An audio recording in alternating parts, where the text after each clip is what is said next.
Rev the engines!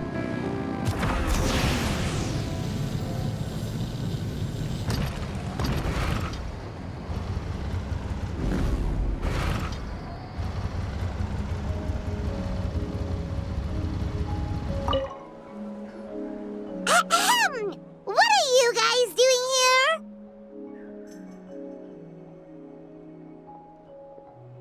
here?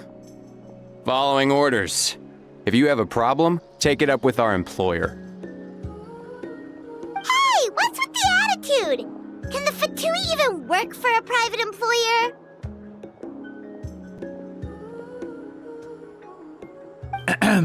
This is Grudok. I hired him to be my bodyguard in Natlin. As you can see, he's not the sociable type. I'm sorry for any offense.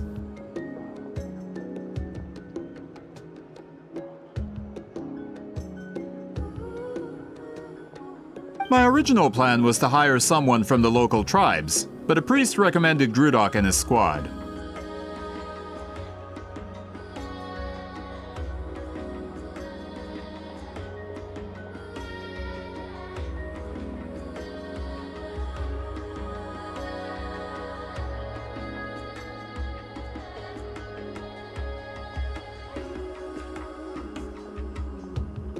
I was told they were capable fighters and had the time to spare, so they fit the bill.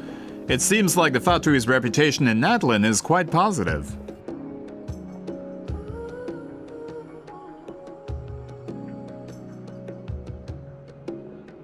So that's what happened. Then you must be from Fontaine? Precisely! Montluçon, at your service. I work in the publication business. And you two... Wait, you must be the traveler and his fairy companion.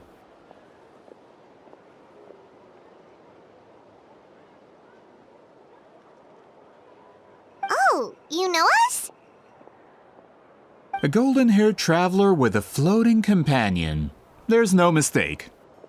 Your exploits in Fontaine have all the makings of a best-selling series. I'd be a failure of a book merchant if I couldn't recognize you.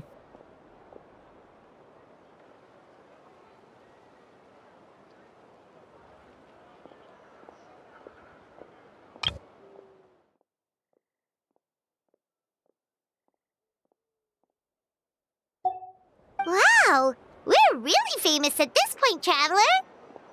It's truly my lucky day. I know this is sudden, but I was actually looking for you two. You see, I have a favor to ask. So, you chased us all the way to Natlan? That's a little creepy.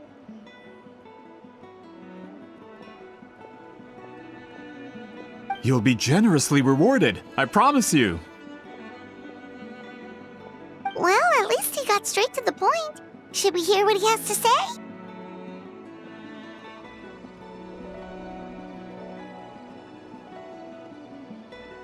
All right, we'll hear your request. You know the great shaman Sitlali, right? I need her help with something. Yeah, the chances of her helping a random stranger just because we asked?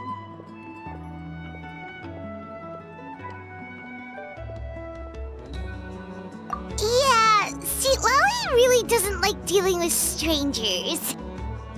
I heard about that from other members of her tribe. But they told me if one person could convince her, it would be the golden-haired traveler.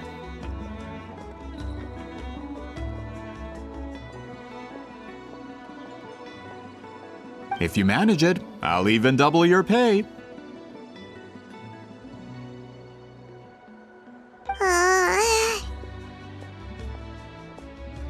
Oh yeah, we should definitely get to the bottom of that first. It's kind of a long story, and there's tribal history involved, so you should hear it from an expert. Alie, if you could.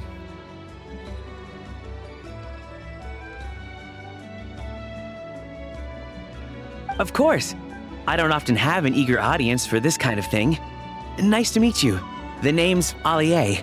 I'm a researcher from the Fontaine Research Institute.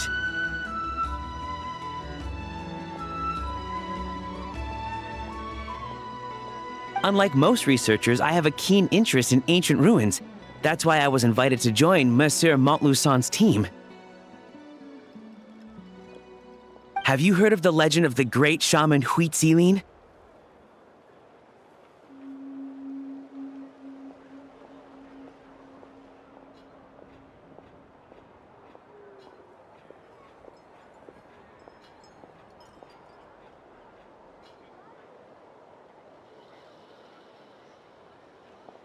Yes, according to local records, she was a color mystic who lived over 200 years ago, and the most adept in her tribe at using that particular technique. Out of all of her exploits, her most celebrated is the Battle of Seven Colors.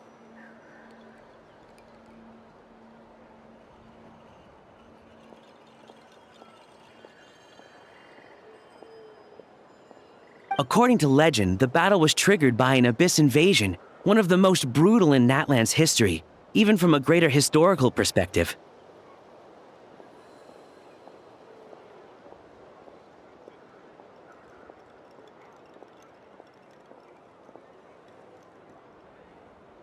Amazingly, Natlan was able to turn the tide despite being at an extreme disadvantage. The key to victory was none other than a color Huitzilin created on the battlefield. The color was extraordinary, illusory in appearance while also seeming to possess physical form. Legend has it that Huitzilin used the color to construct a magnificent maze on the battlefield and trap all the enemies inside. This allowed her allies to launch a counterattack and ultimately secure victory.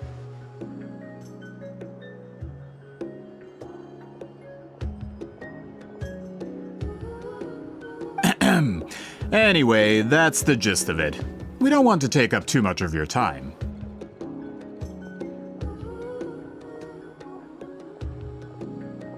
That story is the reason I came to Natlan. I often publish books about the history of other nations. They always end up faring well on the market.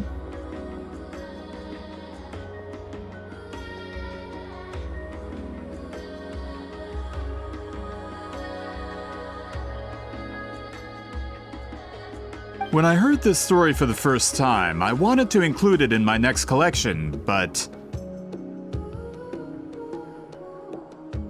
historical records about Natlan aren't very detailed. We haven't been able to determine where the battle took place, or find any definitive evidence that it occurred at all.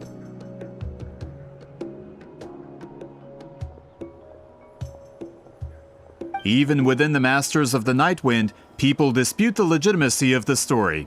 Some believe it to be a myth. If that were the case, the story would not be fit for publication. But if you're just including it in a story collection, why does it matter if it never happened? Well, you see, the slogan for the collection is Restoring the Truth of History. Naturally, I need it to be factual. That's why I'm here. The Masters of the Nightwind are said to have a tradition of recording past events, so I wanted to consult their records. But I was refused access to the Obsidian Altar. Application after application, and all I received were a few ordinary woven scrolls with nothing to offer. Honestly, I'm just trying to promote their history, and they make such a fuss. According to my research, their scrolls are considered sacred relics in addition to historical records. Naturally, outsiders are rarely granted access.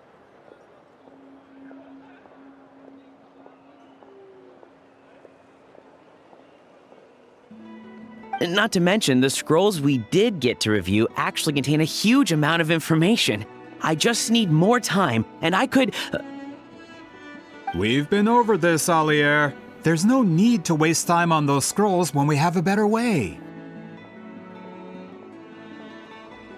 Seat Lally, you mean? Exactly. You're well aware, I'm sure, that Sitlali has been alive for more than 200 years. That means she lived during the era of the Battle of Seven Colors. If she agrees to be my consultant, then no other historical records are necessary. Oh, that's what you want. So, what do you say? I'll quadruple the pay if it helps sweeten the deal. Well, it's not that we don't want to help you. Oh, right! The duty the chief gave us has a lot to do with Wheat Sealing. Who knows? The Battle of Seven Colors might lead us in the right direction. All right, we'll help you convince Seat Lolly. Just let us do the talking, okay? Of course.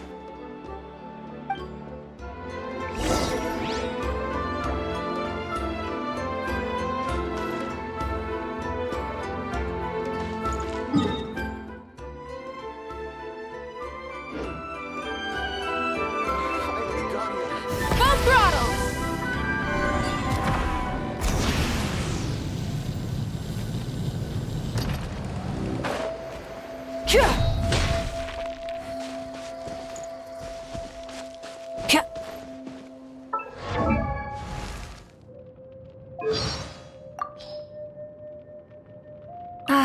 Riding the Flame Strider isn't complicated, it just takes some practice.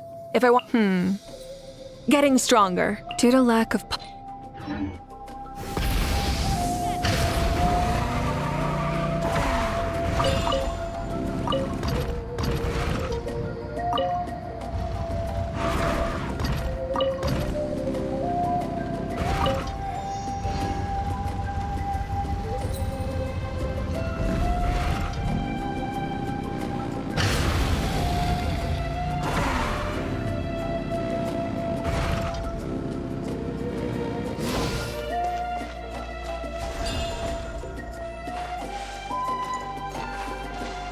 Light it up!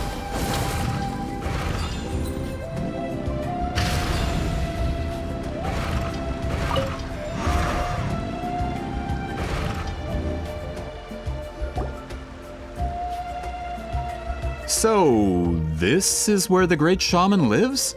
A bit far from civilization, isn't it? I hope the person who pointed us in this direction wasn't mistaken.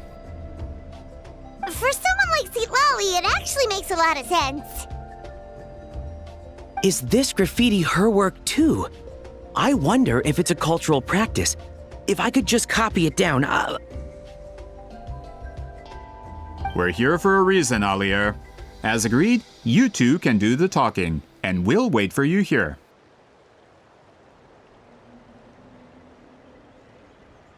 Okay, we'll go knock on the door.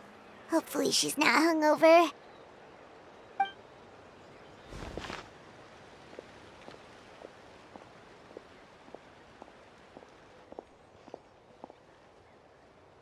Seat Lolly? Are you there? We need your help with something!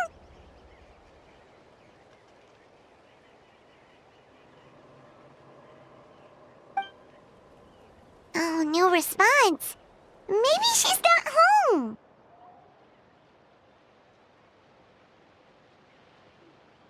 Oh,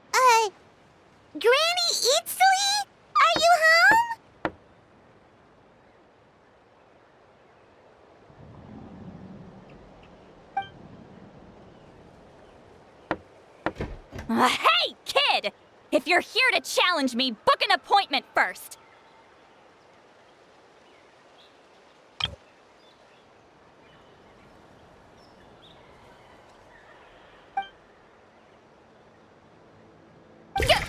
Traveler!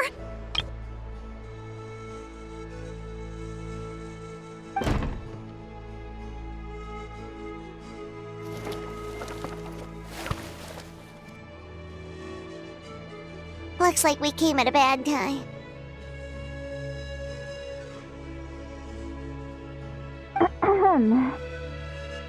Are you still there? Just come in. We can talk inside. Well, at least we didn't get turned away.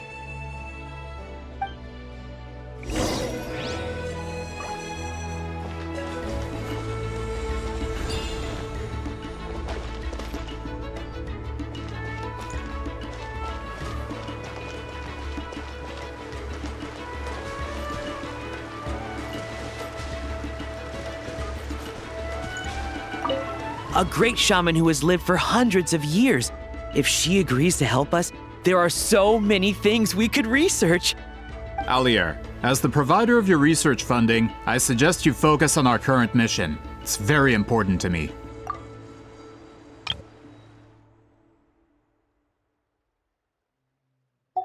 Sorry, maybe if we get a chance in the future, then... We'll cross that bridge when we come to it.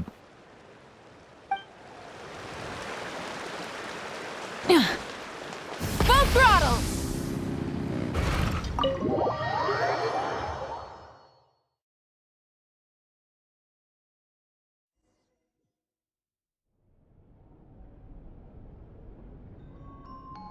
Huh. So this is where Seatlally lives. I didn't have time to fully clean up the place. Complain if you want. Menial housework means nothing to a great shaman like myself.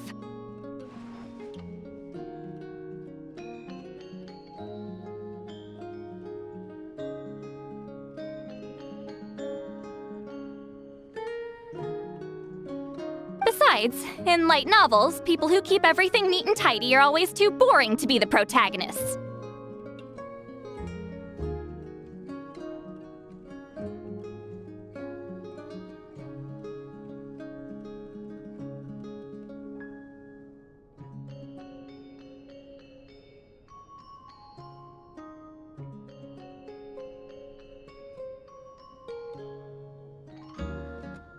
Also, I'm not a hermit. I'm just above superficial rules of societal etiquette.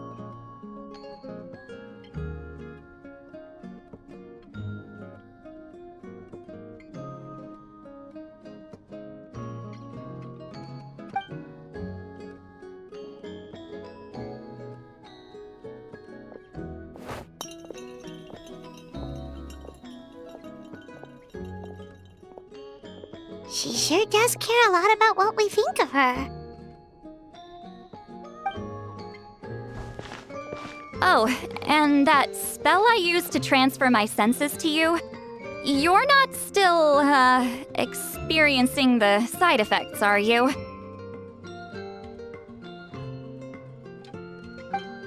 It's my duty as a great shaman to check that kind of thing. Oh, you mean when we could hear your thoughts? Nope. It's been so long, we don't have to worry about that anymore, right?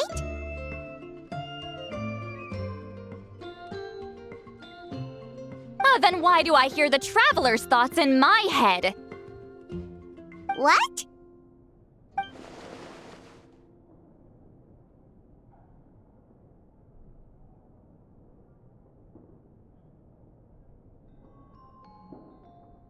I can still hear you, you know.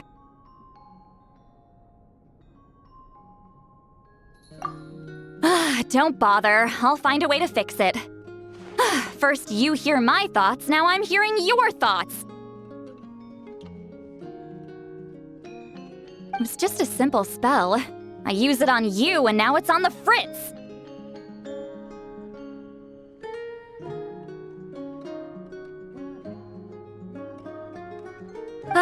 Forget it. Just tell me why you're here. Well, someone asked us to ask you to be their consultant.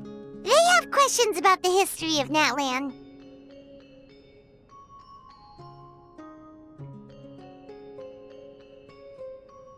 So they asked the hero of Natlan to put in a good word? Sounds like they know I don't usually trouble myself with other people's problems. The pay is really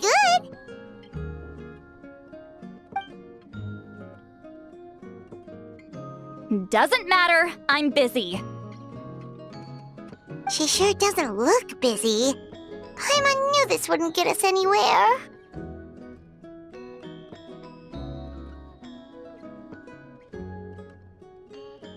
From you? Yeah, we were given a sacred duty to help your tribe weave a special scroll. Huh? So, you're the appointed ones this time? We were surprised too. After all, we have no idea how to weave a scroll like that. But with Chef Biram's help, we were able to make some progress.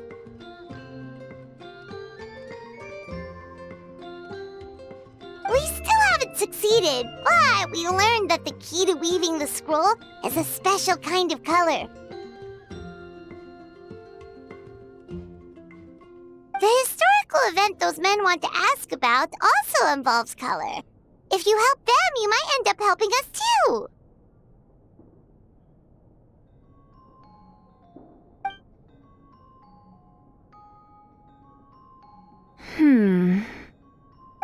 She's giving us that face again. Did Paimon not explain things clearly? I can't decide whether this twist is completely out of the blue or if it was foreshadowed all along. Does that mean you won't help us? I need to think about it. Then there's still hope. Hey! What's the holdup? Just give us an answer already. You agreed to let us do the talking!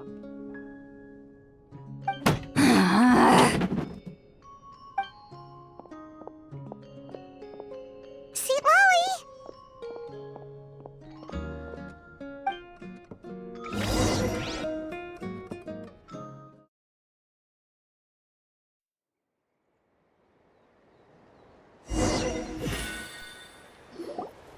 Stand down, Grudok. As your employer, if I tell you to wait, then you wait. Understood.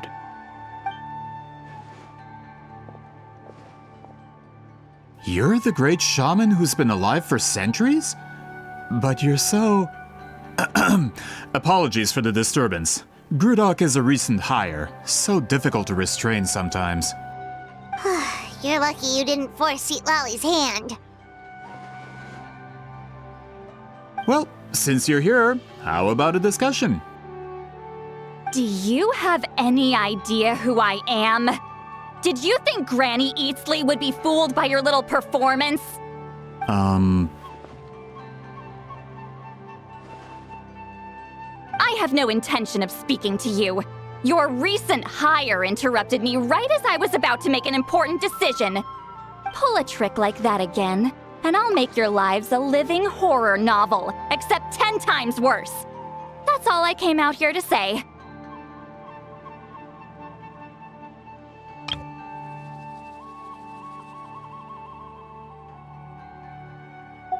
Whoa.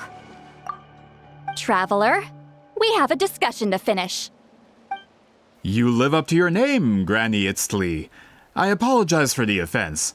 I'm just surprised the Battle of Seven Colors didn't pique your interest. You're investigating the Battle of Seven Colors? Ah, the Traveler didn't get to that part? Yes, I thought the Traveler could help me convince you. But, if I'm not mistaken, you have a personal interest in this matter, don't you? I heard that the great shaman Huitzilin was a friend of yours. You two must have been close. If I can resolve the controversy and prove the battle took place, I'll include it in my next collection. Then, all of Teyvat will learn the truth.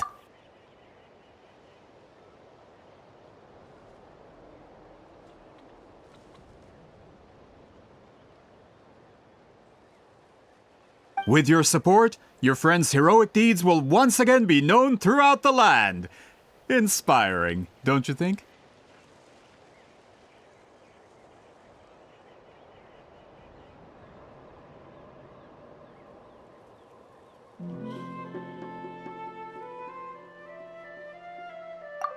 If this is really about that duty, then... fine. I'll help you. I'm honored. Save it. I agreed to help the Traveler, not you. You'll just have to leech what you can. Well, at least she agreed to help.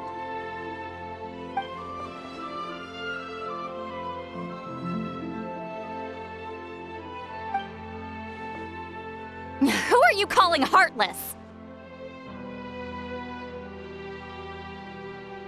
Not a problem. I always plan to work with the Traveler. So, did you directly experience any events of the battle? Do you have any idea where it took place? Can you think of any relics we could use to prove it?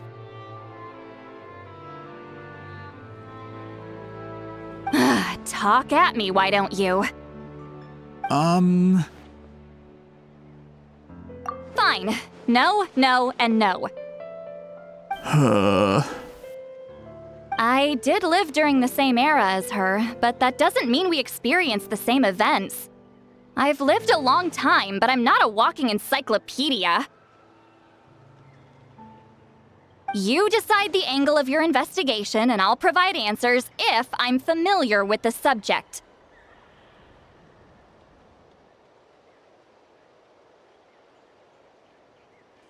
All right. Even if you didn't witness the battle yourself, you still lived through that era. Your insights are very valuable.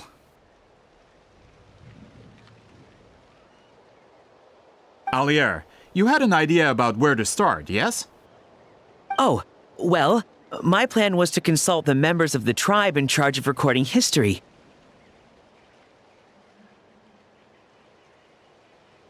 Then, let's start there. Traveler, what do you say to officially working together? After all, it appears I can only get Miss Sitlali's help through you.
Rev the engines!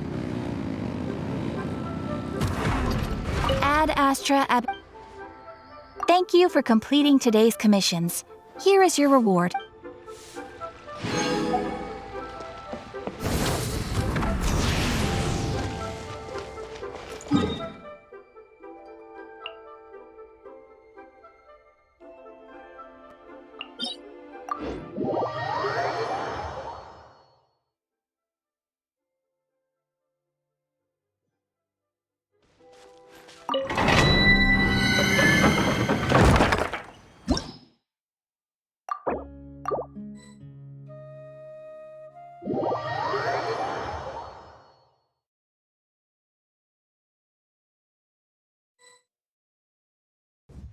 Burn it down!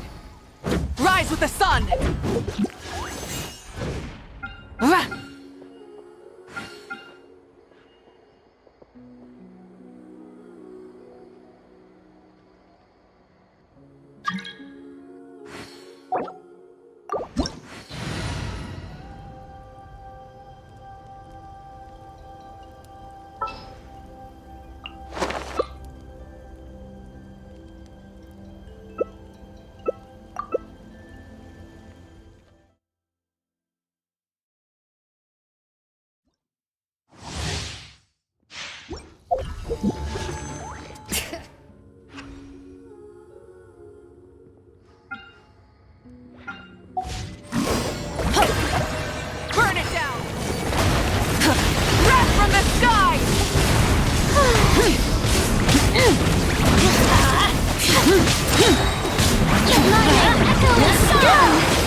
You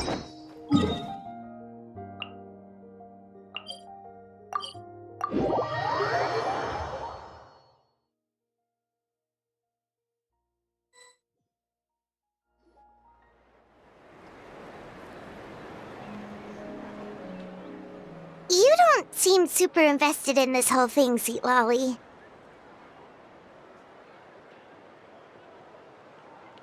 The Battle of Seven Colors is something I've only ever heard about. I know as much as anyone else in my tribe. But how? Weren't you alive when it happened? I wasn't there when it took place, and she never told me about it. That's how. But Molo-san said the two of you were close friends. The battle was legendary. Why wouldn't Huitziling tell you about it?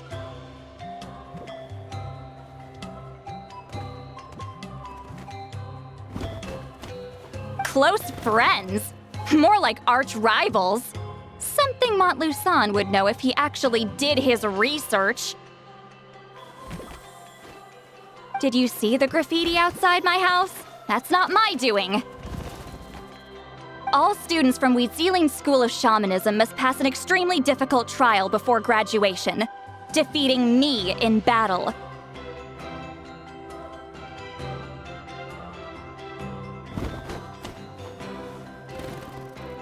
Those graffiti drawings are how they challenge me. Of course, none of them ever succeeded.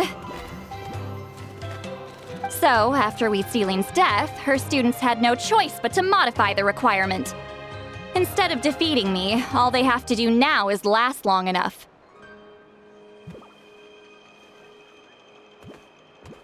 As my rival, Huitziling only had one achievement that surpassed my own, and that was the Battle of Seven Colors. I can only assume she had some kind of secret technique at her disposal. It makes perfect sense that she kept it from me. I'm a fast learner. Telling me about the technique is no different than handing it to me on a silver platter. As if she would give away her one advantage.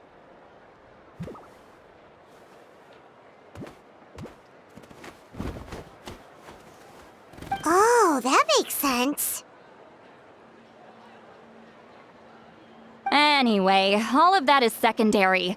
Like I said, I'm only here to help you fulfill your duty.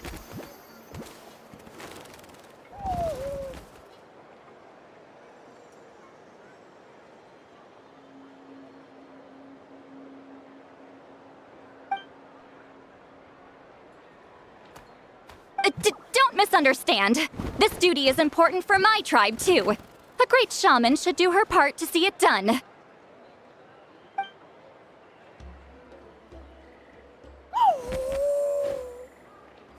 Excuse you? I fail to see what housekeeping has to do with my duty as a shaman.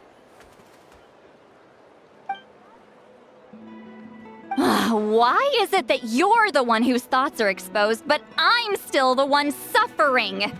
I need to get to the bottom of this.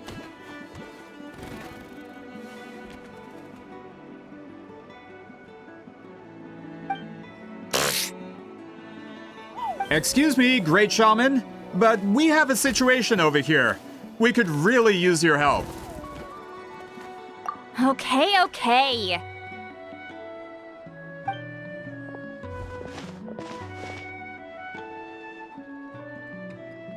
Of course the Battle of Seven Colors happened. The woven scroll proves it. Huitziling used a mysterious color to construct a maze and trap the enemies inside.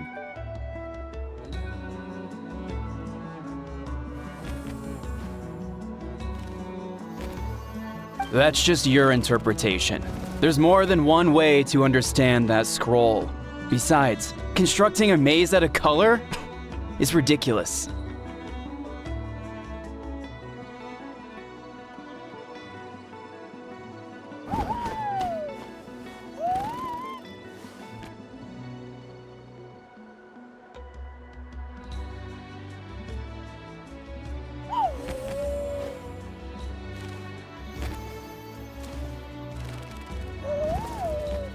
Huitziling was one of the most powerful shamans of her time. She definitely could have pulled it off.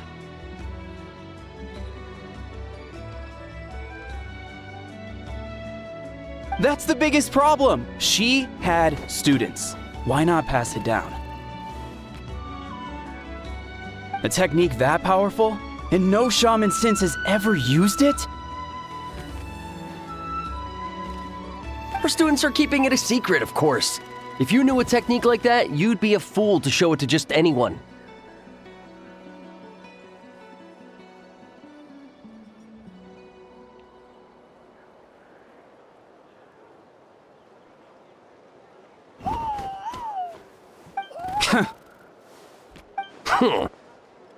Oh, I didn't mean to cause an argument.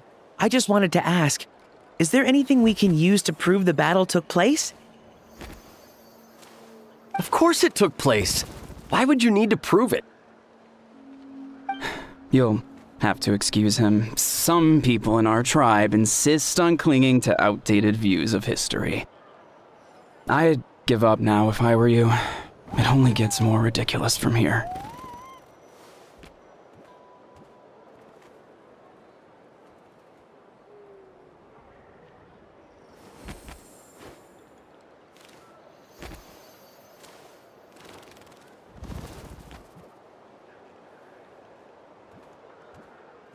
Please don't fight. Wow, so the battle really is controversial. Am I the outdated one? Kids these days can't find anything better to argue about? These arguments are precisely why I hesitate to include this story in my collection. Neither side was able to offer anything useful. What should we do?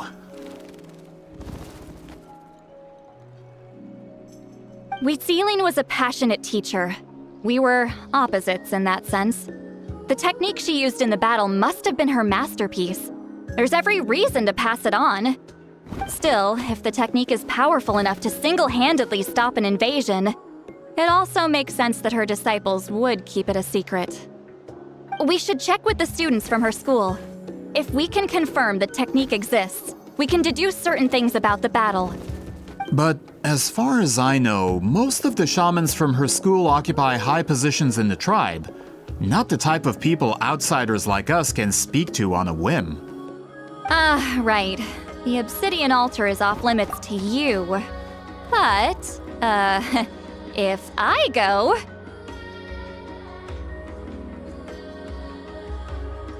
Is there a problem? Most of Wheatsealing's students are respected priests in the tribe. But that means they had to go through me. Or try, at least. I, of course, humiliated them from a young age. Those who hold the position now are the ones who lasted long enough before I wiped the floor with them. If I show up without warning, they'll run for dear life. That's not gonna get us any answers.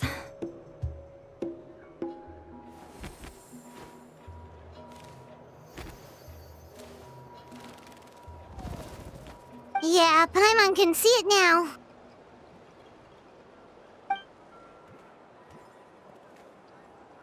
Hey, don't jump to conclusions. That was just a metaphor.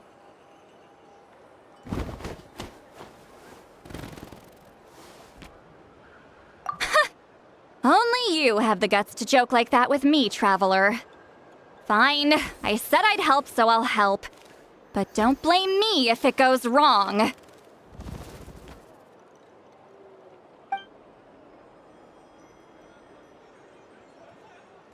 The rest of you can wait for us here.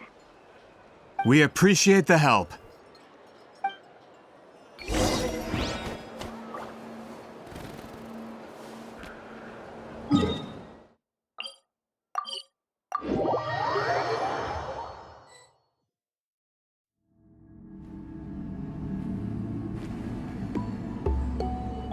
Oh, are you in the middle of a ceremony? Granny Eatsley?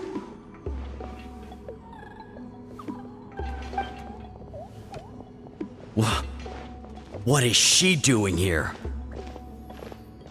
Did some coward not show up after challenging her to a fight? Or is she here to officially take over the tribe? Whoa, it's like they really do see her as some kind of tyrant. No matter what, we'll defend our dignity as priests to the end.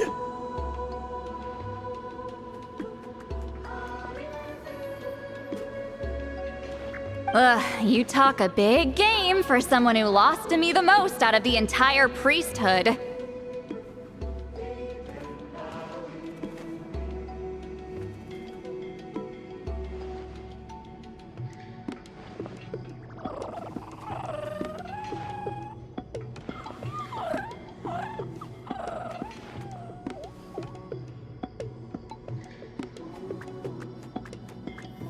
What? All I want is to ask some questions. So, you're here to interrogate us? Someone didn't sit pretty for their beating? Is that it? You want their name, don't you? We should just run! Yeah, with the hero of Natland here, Granny Eatstily will be on her best behavior. Sure, whatever you say. Oh, it's the Traveler and his companion. That does make me feel better. How can we help you? We wanted to ask about the technique you inherited from Huitziling.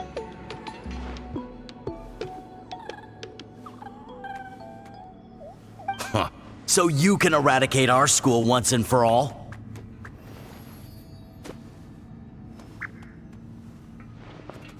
Disciples of our school have challenged her year after year, just as our master instructed. Sounds like she's finally had enough. Well, you're not wrong. If we want to protect our legacy, one of us needs to run!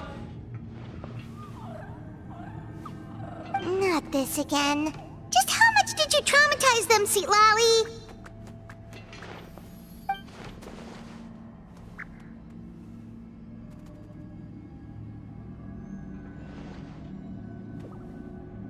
Hey! You can't just say whatever you want just because it's in your head. I'm Granny Eatsley. A mere mention of my name and kids burst into tears. Love and respect? Huh, no one has the guts for that.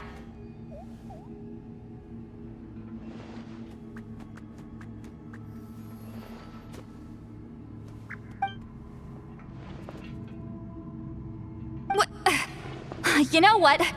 Forget about your duty. We really need to fix this mind-reading situation.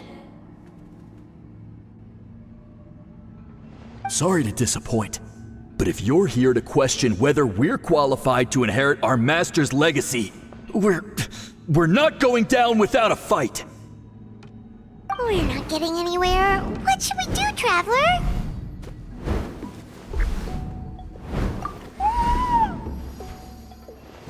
Huh? Oh, it's you. Elder Tlapo! Oh, we must have disturbed your meditation. Our deepest apologies. Please forgive us.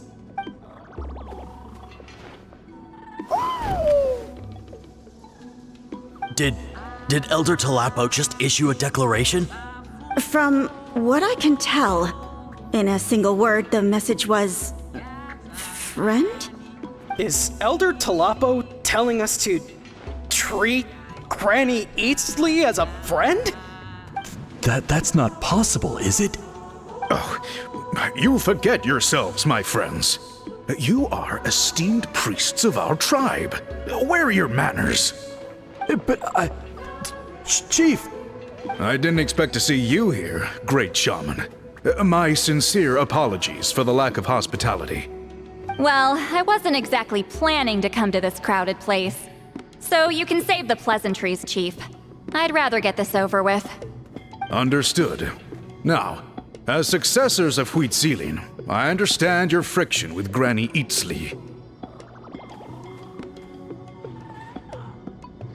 However, Elder Tlapo's declarations have always showed us the correct path. You would do well to respect his counsel. So, mind your manners and allow Granny Eatsley to ask her questions. Good thing Elder Tlapo and Chief Biram are on our side.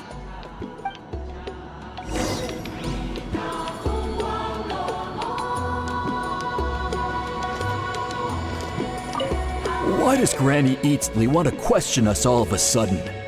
Should we plan our answers in advance? That brutal graduation exam. It's all coming back to me. You heard the chief.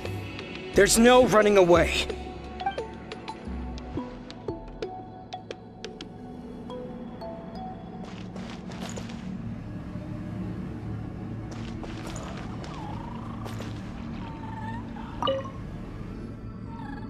Hi there, Elder Tlabo!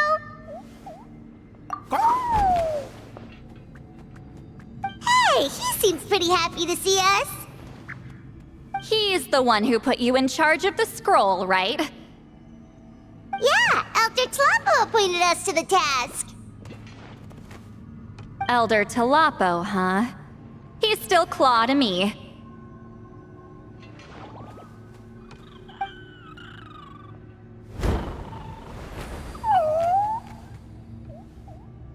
Hey, don't pull that cutesy stuff with me. You're an Iktomi-Sor Elder now. You occupy an eminent and important position within the tribe. So, you already know each other? Claw was only this big when we first met. He was Wheatsilian's Saurian companion back then. She kept dragging him to my place, so over time, we got to know each other.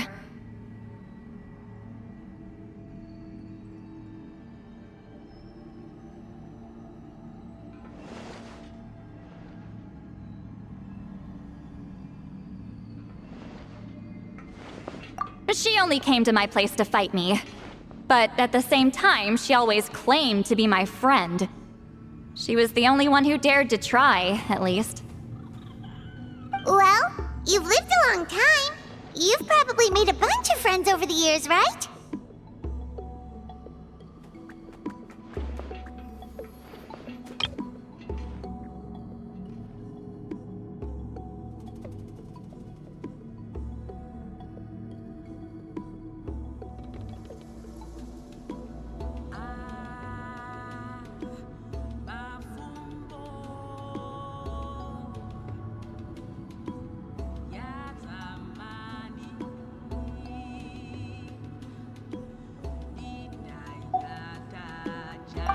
The more time you have, the more friends you lose. Oh, Anyway, let's get back to business. I hate talking about the past.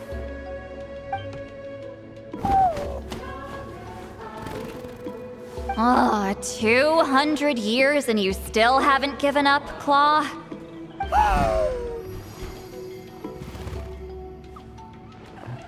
I still haven't made up my mind, so you should head back. Traveler, Paimon, let's go.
Exploration and trials.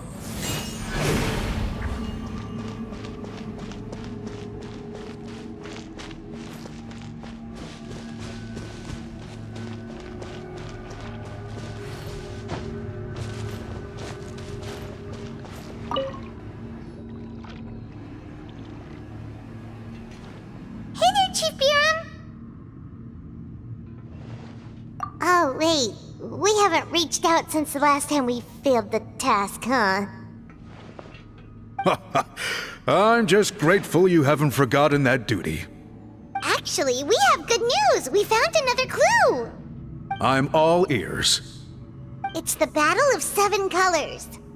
Huitzilin's claim to fame? That sounds promising. But the battle took place hundreds of years ago. An investigation is bound to be difficult.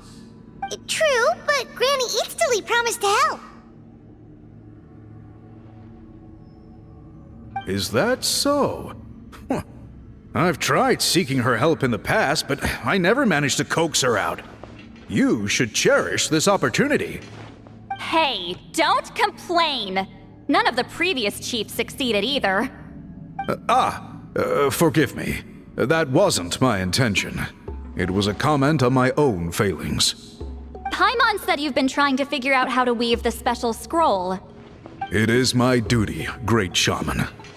Why bother? The scrolls always end up completed on time. So what's the point of figuring it out for yourself?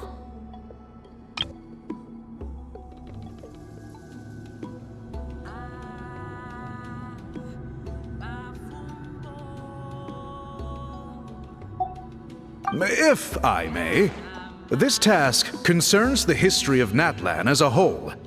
And in many ways, history is the memory of a people. Memory is sacred to our tribe. I'm sure a great shaman understands that better than a humble junior like myself. Something this important cannot be left to baseless rumors.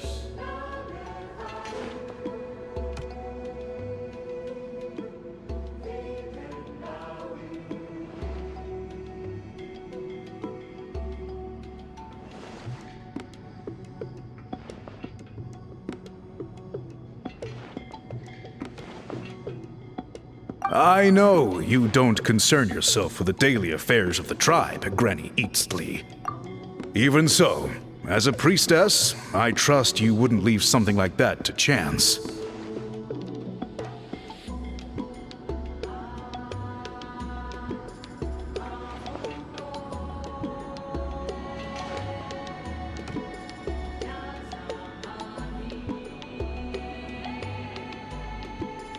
I get your point.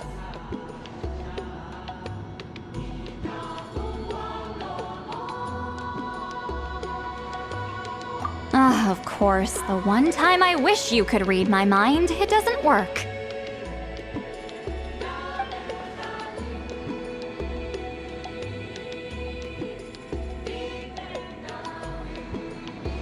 Oh, no, that's not it. Huh? It's not important. Rest assured, Biram, with my help, the Traveler and Paimon will definitely be able to complete the task.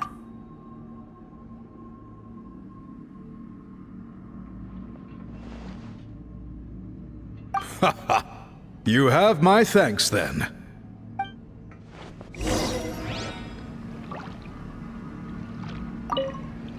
If you run into any more problems, I'm always willing to help.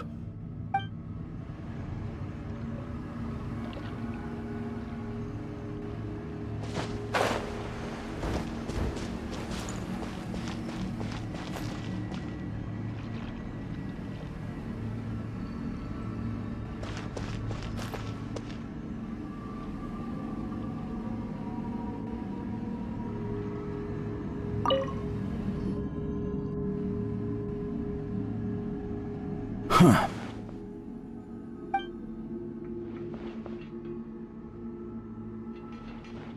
So are you here to test whether we're qualified to inherit Master Huitzilin's legacy? You've already been tested, haven't you? Well, frankly speaking, I don't think any of you are qualified. But that's not why I'm here. All you need to do is be good and answer my questions. Fine. Ask away. You've heard of the Battle of Seven Colors, right? Of course. It's our master's claim to fame. An immortal legend inscribed in the very history of our tribe. Then I'm sure you know there are those who question whether it actually occurred.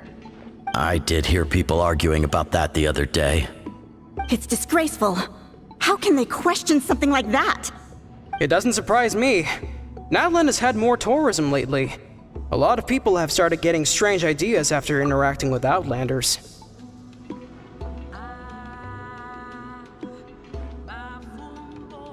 After all, everyone who took part in the battle has returned to the ley lines.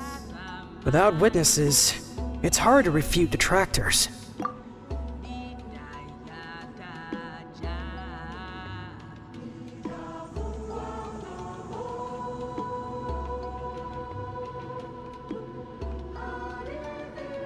Well, it just so happens the questions I want to ask are directly related to the legitimacy of this battle. Listen, we know you were rivals, but do you really have to question her legacy?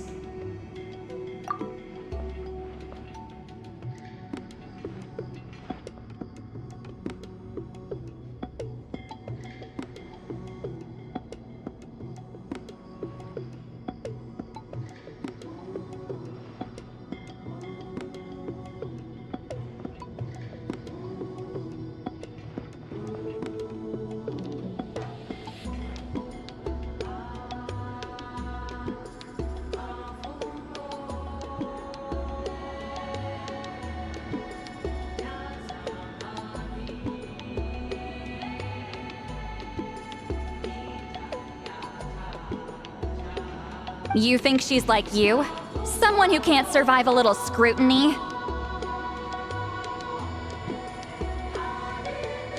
No, of course not. Then let me finish. During the battle, Wheatsealing most likely used a technique powerful enough to turn the tides of war. I'm sure she was very proud of it.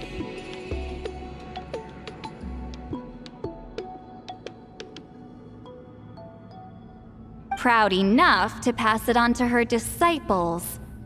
So, which one of you inherited that technique?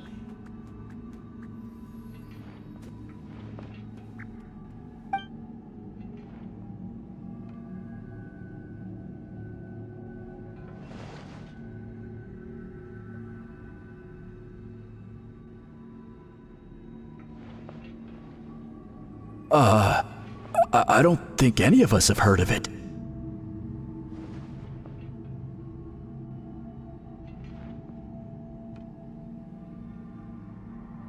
Listen, I'm not trying to take it for myself, so be honest. With or without it, I can wipe the floor with any of you. Yeah, no objections there. But I'm telling the truth. None of us have ever heard of that technique.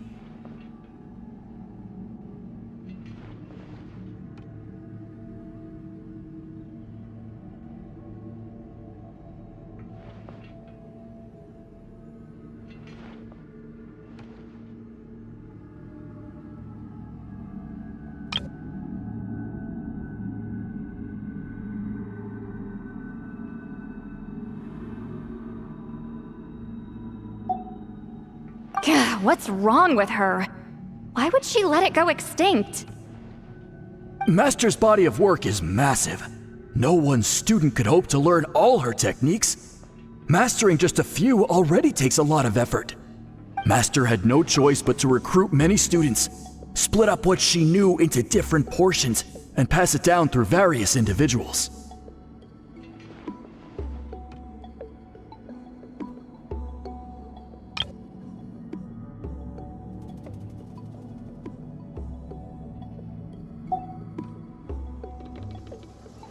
So even though we see ourselves as representatives of Wheatsealing's school of shamanism, what we know isn't the sum of her legacy.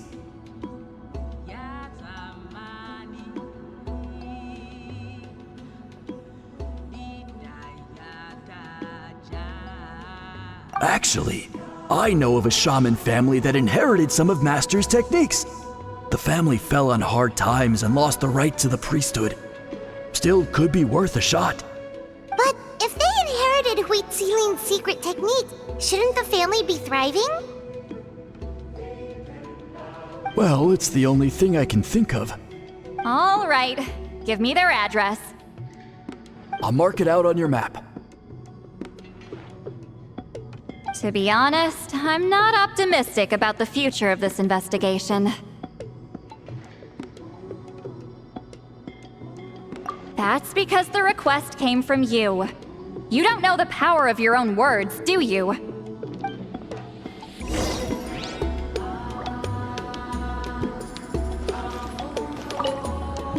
I hope Granny Eatsley's satisfied with the information we provided.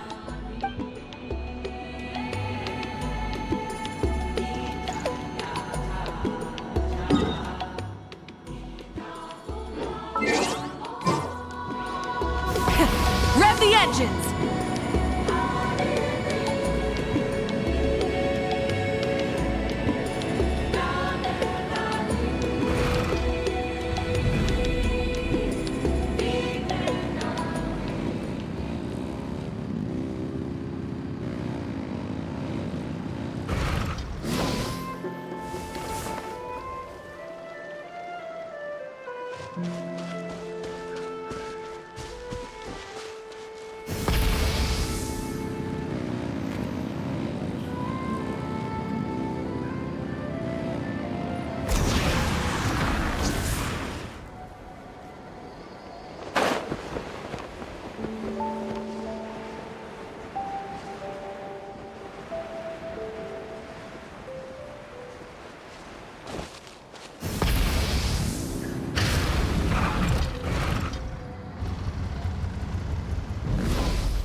Commit it to memory.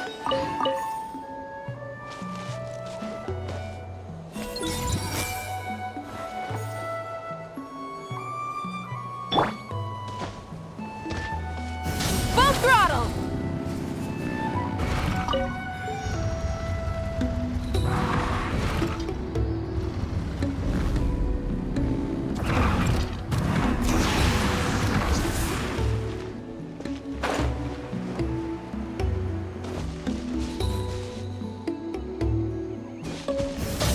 Full throttle!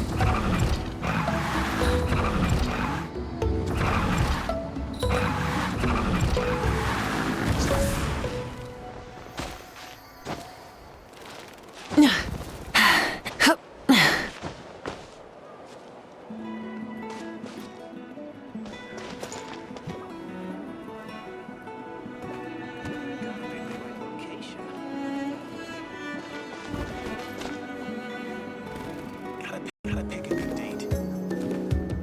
Gotta pick the right location.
Proving the legitimacy of this battle seems more hopeless by the second.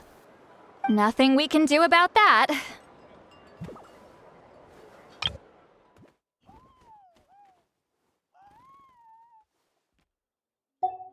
Well, even if our investigation ultimately proves the legend to be false, that's still a worthwhile result.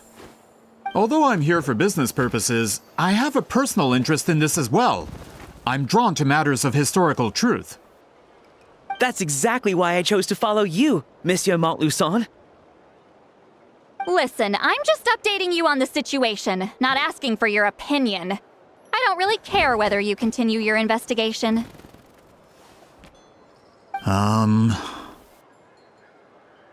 Traveler, you came to me for help with your scroll weaving duty, right? You thought looking into the Battle of Seven Colors could give you answers. That's understandable. But based on our progress, I'd say this is a dead end.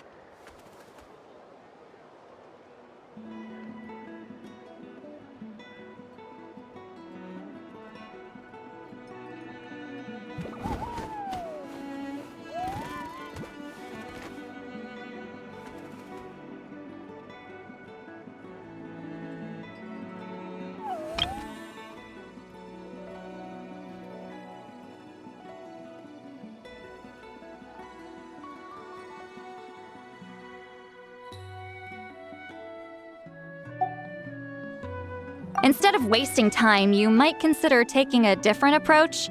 I'll try to think of another way to help you.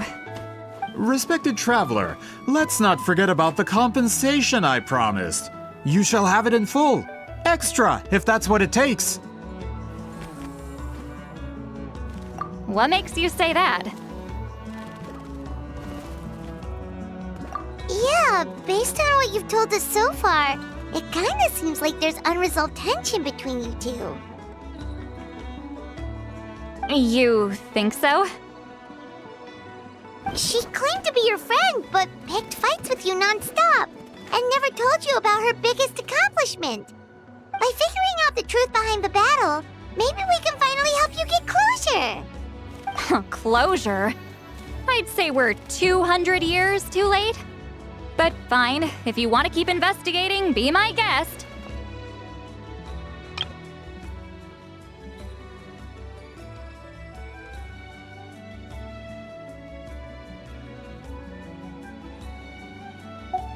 Ah, that's wonderful news. Alright, let's go visit the shaman family!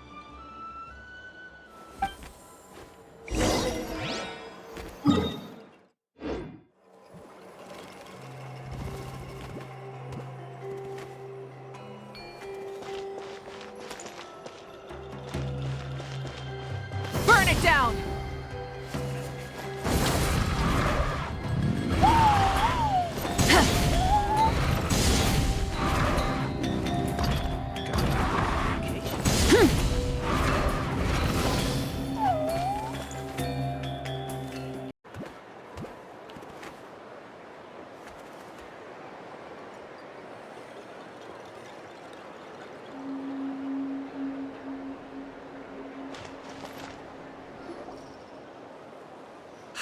Are you Asia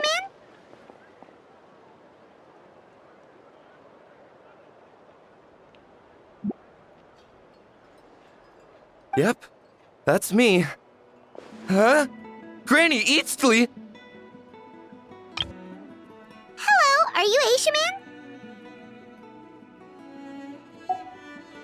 Get up! In a crowded market like this, the only person who should be trying to hide is me. My apologies.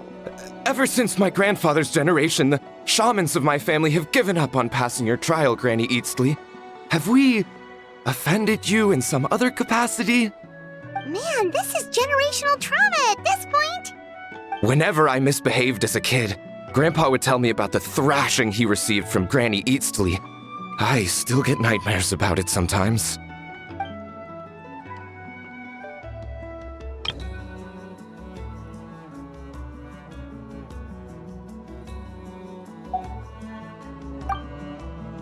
Hey, don't get any funny ideas. This was your idea, remember? Keep asking your questions. I'm going to find somewhere quiet to wait.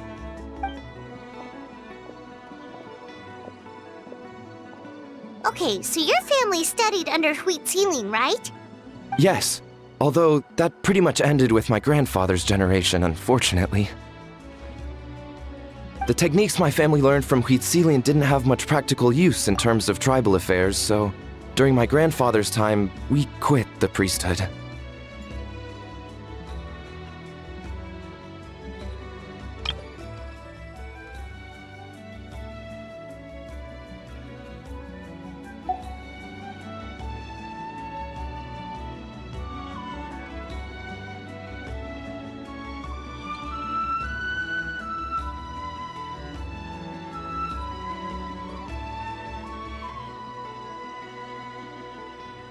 Turns out, shaman techniques aren't that useful outside the priesthood either.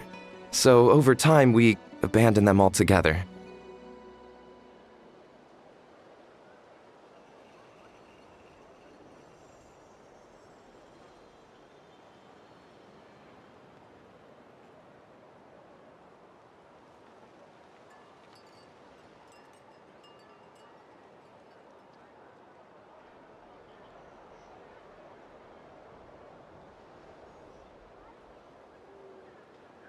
Of course, it's possible that we were just too foolish to understand the true power of those teachings.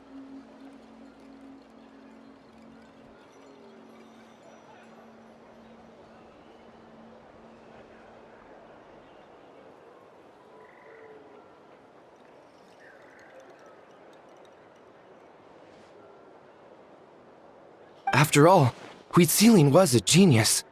None of her students have been able to fully reproduce her talent.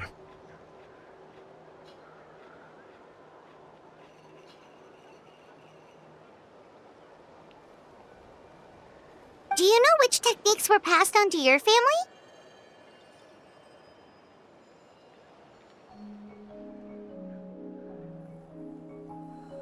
I'm not sure.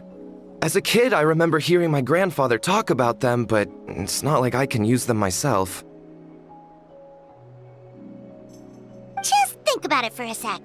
Do you remember anything about a technique that can decide the outcome of a battle?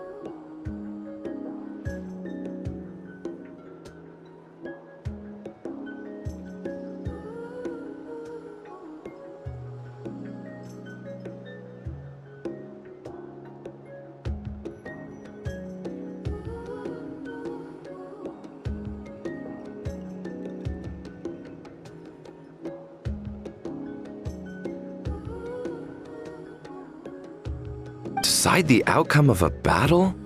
No, I don't remember anything like that.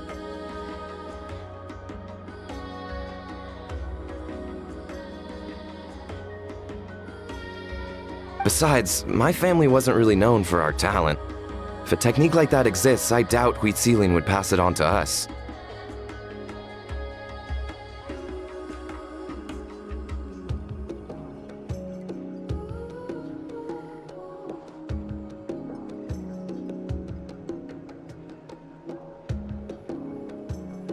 You might have better luck asking one of the priests. They're descendants of Huitziling's most gifted students.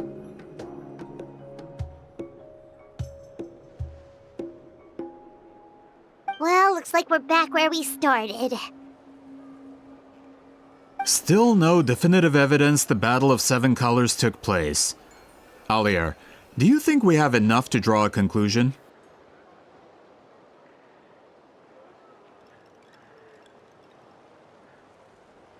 All we have are non-witness accounts. We could put together an interview, but that's not going to hold up in academic circles.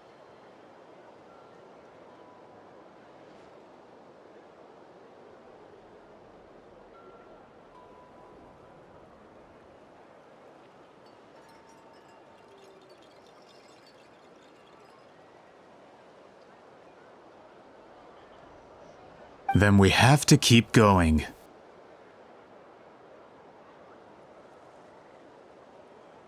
Oh, you're investigating the Battle of Seven Colors? Yeah, you know about it? Not a lot, but there's something special about my family. In addition to shaman techniques, Huitziling's stories were passed down to us as well. Say what you want about my ancestors' dedication to shamanism, but they definitely paid attention to those stories. And of course, the Battle of Seven Colors is the most exciting story of them all.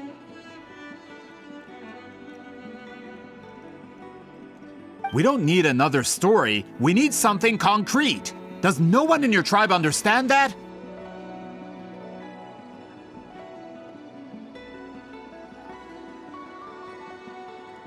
I'm not sure if this is helpful, but the story passed down in my family is a little different from the one told in the tribe.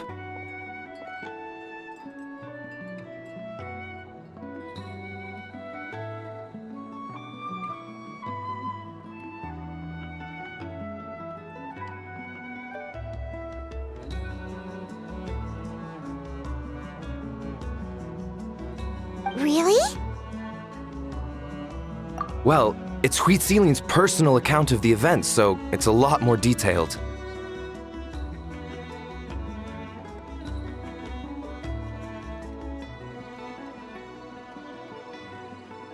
For example, in the version I heard, the battle took place in a location known as Chico Mostuk Cave.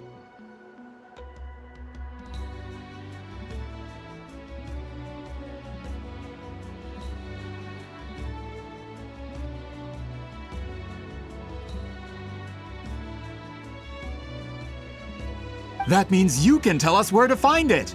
Have you ever been to this place?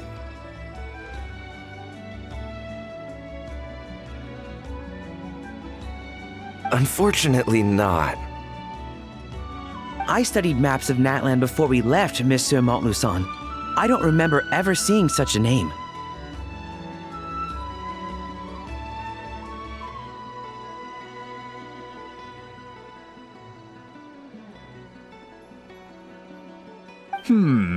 Could your ancestors be mistaken, Mr. Eshemin?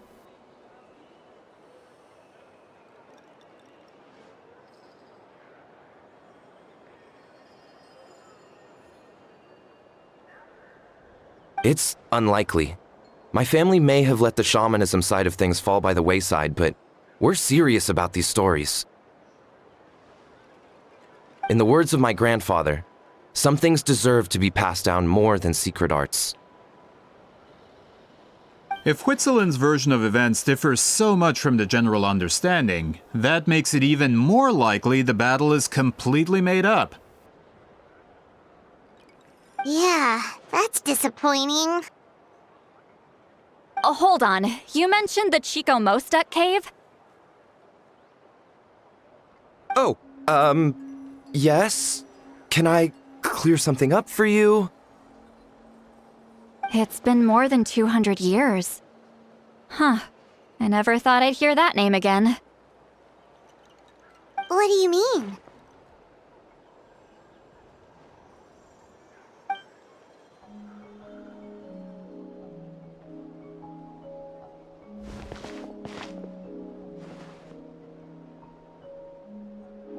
That location is now known as the Valley of Fog. The Chico Mostek cave is what it was called 200 years ago.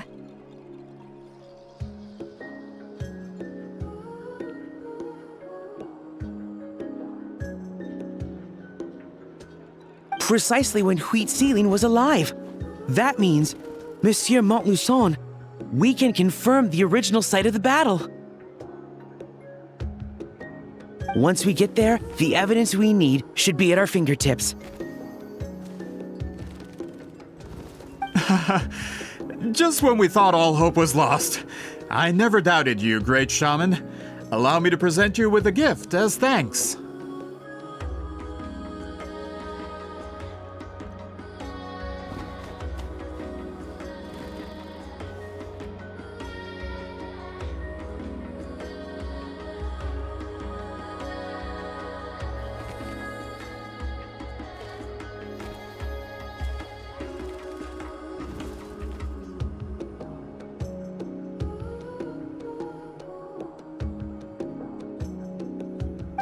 Save it. Flattery won't get you anywhere with me.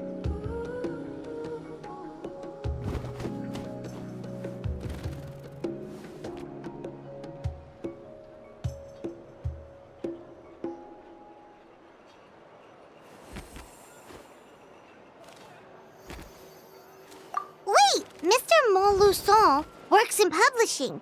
You're a huge fan of light novels, right, Sweet Lolly? Maybe he could get you some that are out of print.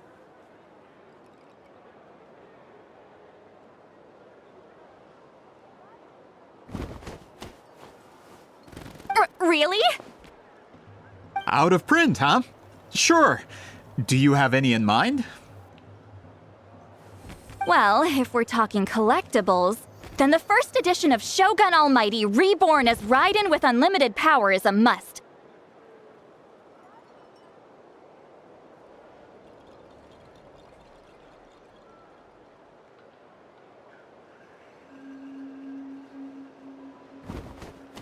It's the first major hit of the isekai genre. Several editions have gone to print, but copies of the first edition are exceedingly rare and valuable.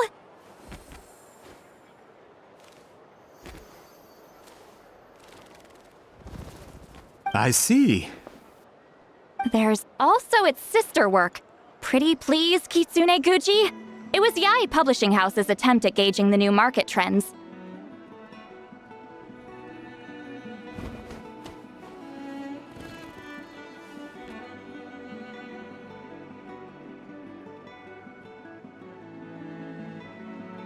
It's opened the door to a new genre after readers grew tired of isekais. The sales speak for themselves.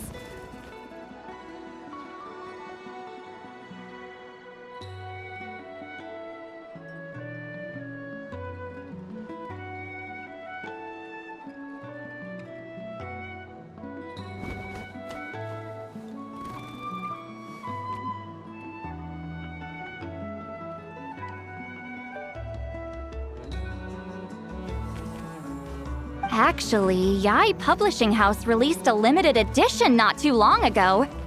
But it's almost impossible to get. Anyway, I'll take those two. Sorry, I'm not sure I caught all that. What were the titles again? Reborn as Kitsune Guji? These two titles are among the most successful and well-known works in the entire industry. You're telling me, as someone who works in publishing, you've never heard of them? I'm a merchant from Fontaine, after all. Regarding this particular genre from Inazuma, I'm afraid I lack your level of expertise.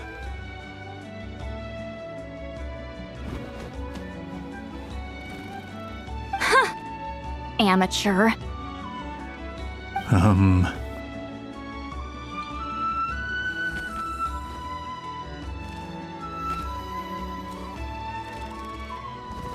Of course! Sounds like a perfect arrangement.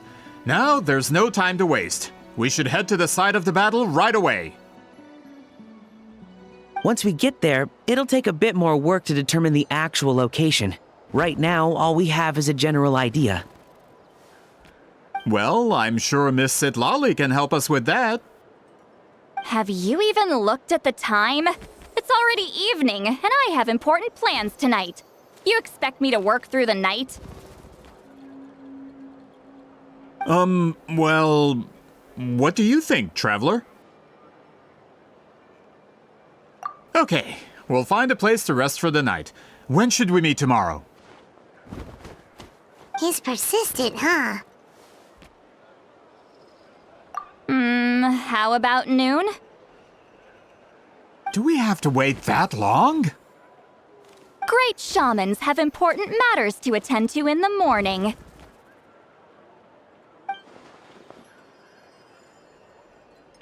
That's only because I have important tasks to complete at night.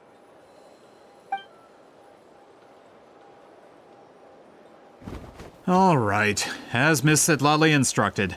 Let's meet back up tomorrow at noon. We'll be waiting at the exit of the tribal settlement.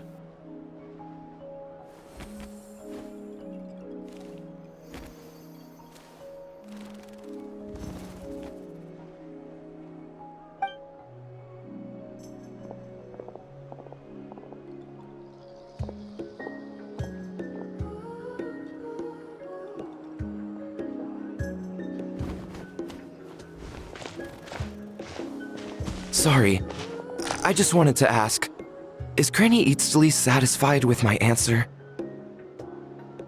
Yeah, of course. You really helped us out. Oh, good. I'm glad I didn't offend her somehow. You're really that scared of her?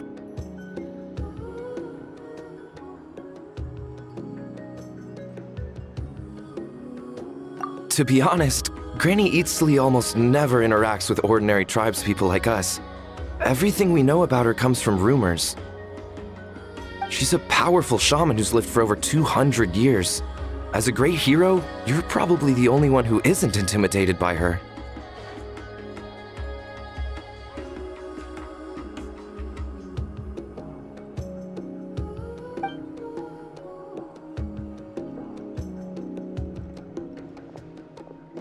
Well, thanks for today, Sitlali.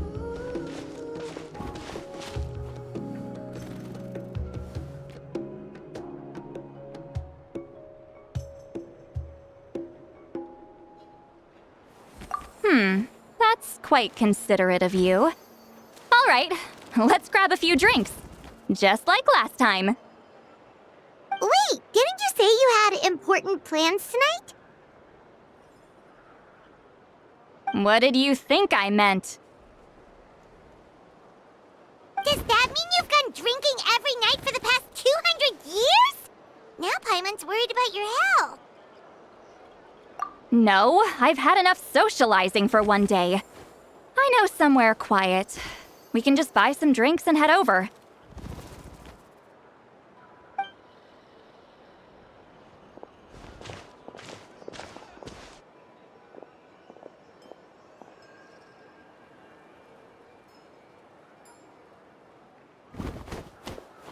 which will also give us a chance to solve the mind reading issue.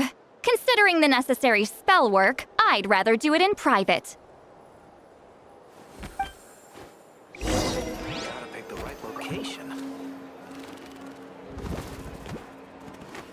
Gotta pick a good date.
No, further up. Further up?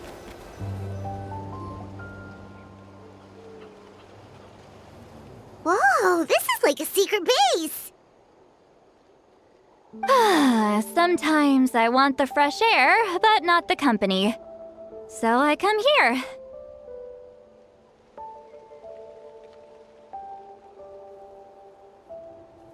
Let's see if my stash is still here.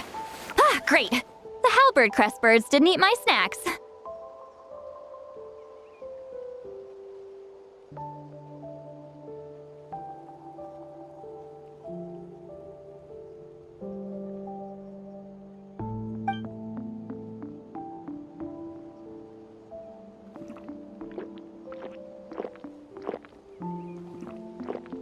Now for the mind reading issue.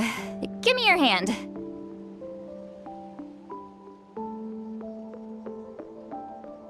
It might take a little longer, actually.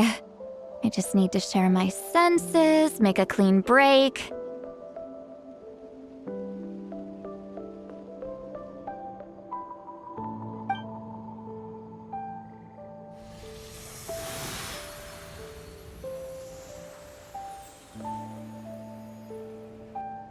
And that should do it, right?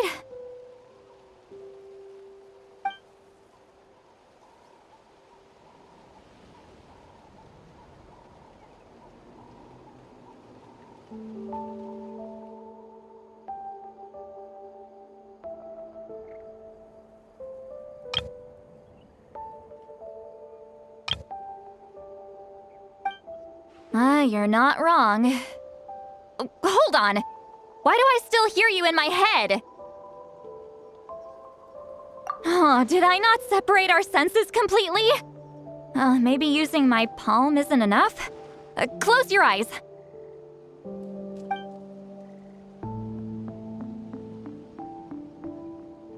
Oh, please work, please work. A great shaman should be able to handle this.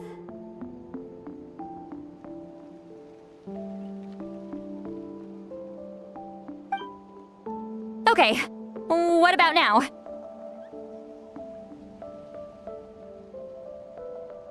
Huh? And now?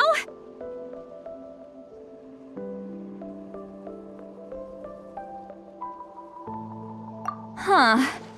Whenever I try to remove the effect, it just flips direction and gets worse.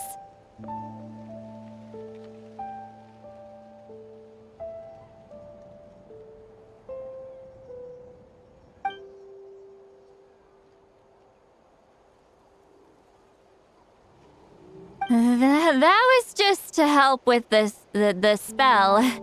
Ah, shoot. I still hear you.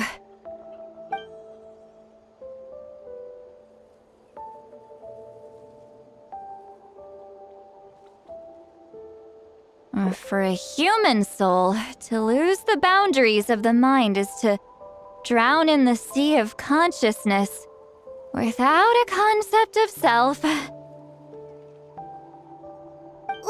that sounds bad.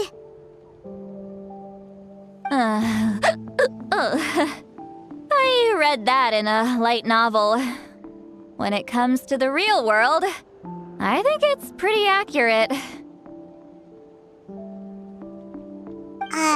Is Lolly drunk? She's not making much sense. Anyway, we'll just have to leave it for now. Hearing the traveler's thoughts isn't that bad, right? You should just tease him. That's what Paimon would do.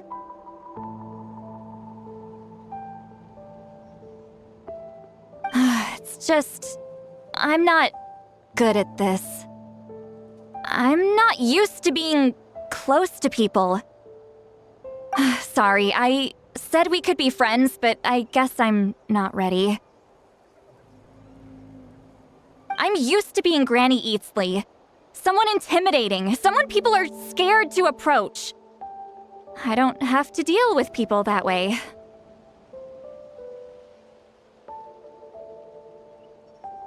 Yeah, Paimon's been wondering. Why do you insist on living so far away? You could easily become a leader of your tribe, someone everyone loves and respects. When you live as long as me, a person is like a flower. The color draws you in. You water it to see it bloom. It rewards you with its fragrance.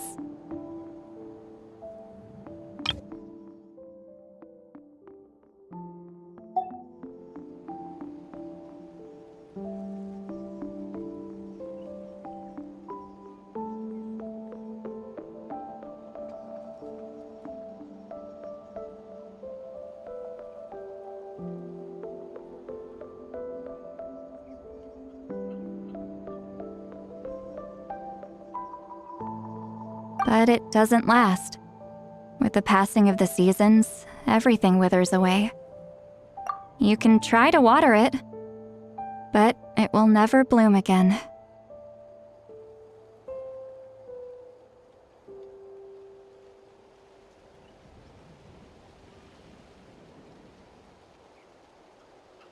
Even if the same plot of soil is covered in flowers the following year, the one you remember won't be there.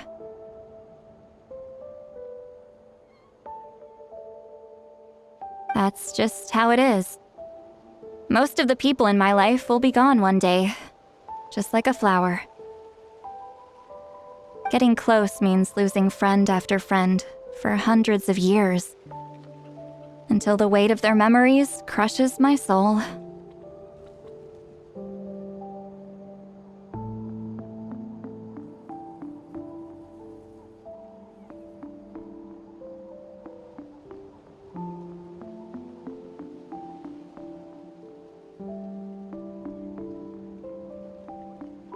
If people don't care about me, then I don't have to care about them.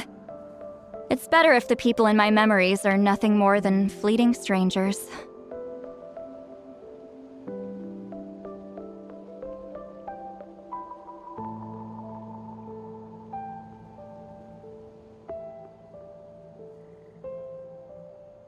See, Lolly.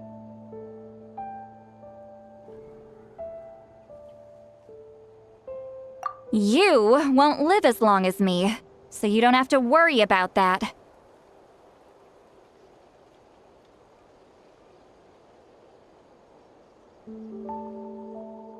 Really? Then you should understand. Nearly everyone you know will be gone one day.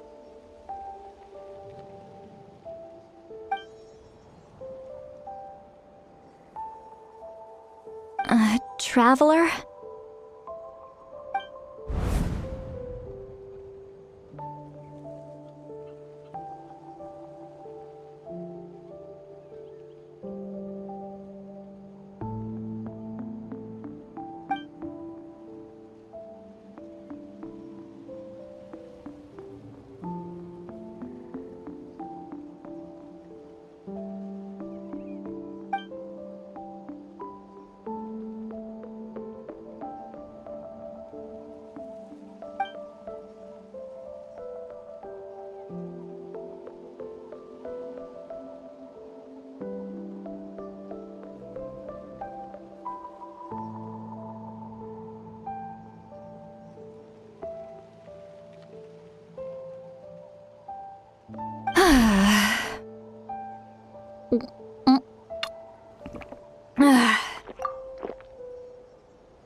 something wrong. Stupid mind-reading side effect won't go away. It's not like I want to hear you complain about me all the time.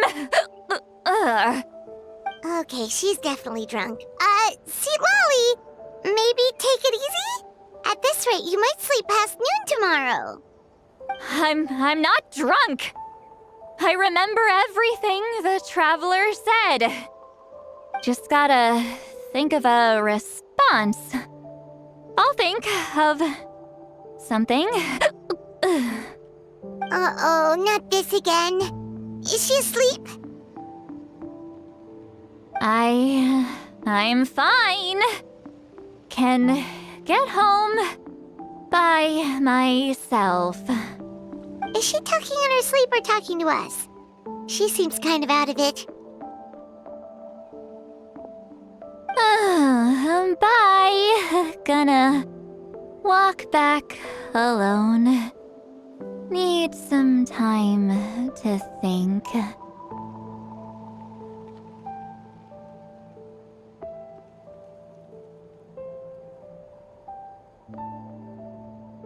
right.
The Pyro Archive.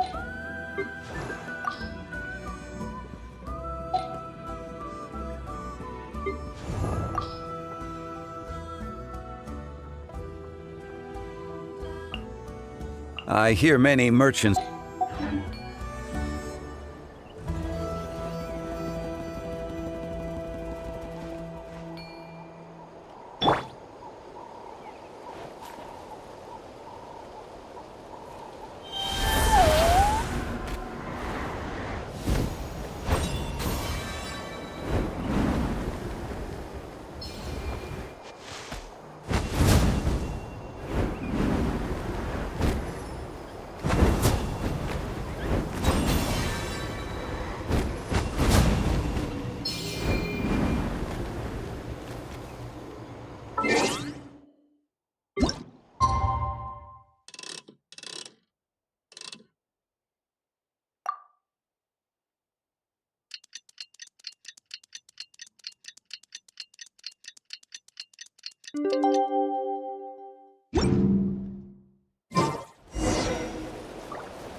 we decided to meet yesterday. Who knows if Sweet Lolly will show up on time? She drank so much last night, she might not even be up yet.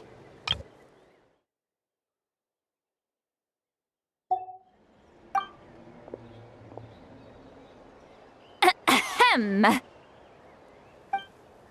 Sweet Lolly! No need to sound so surprised. Drinking is just a way to pass the time. I mastered the art of moderation long ago. Last night doesn't count. It was a minor slip-up, that's all. Anyway, I gave everything a lot of thought, and I think you're right about something.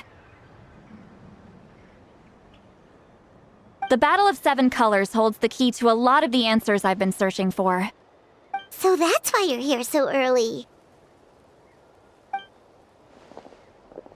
Traveler, great shaman. Sorry to keep you waiting. Shall we head out?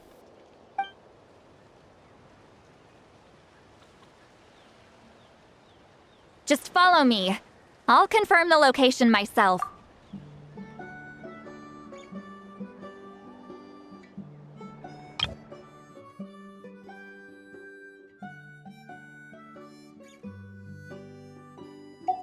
Of course.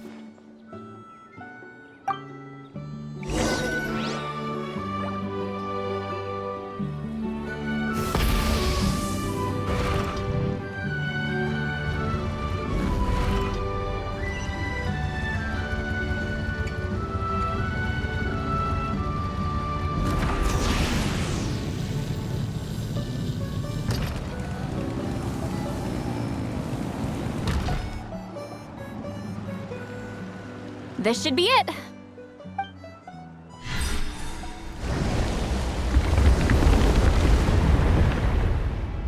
So the battlefield is inside this place. That could explain a lot of our academic questions. Don't lose focus. Once we get to the actual site of the battle, all the evidence needed for publication will be at our fingertips.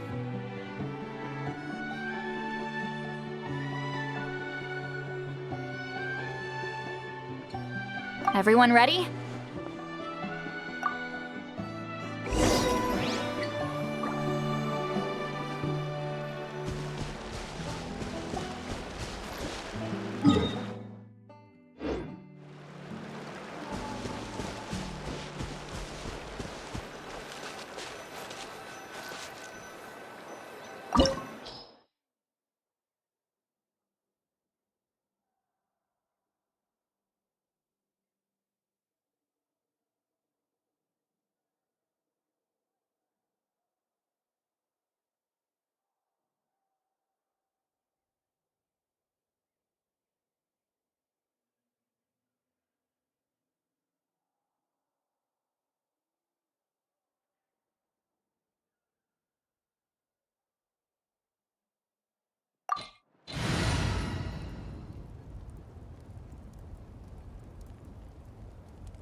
I'm here.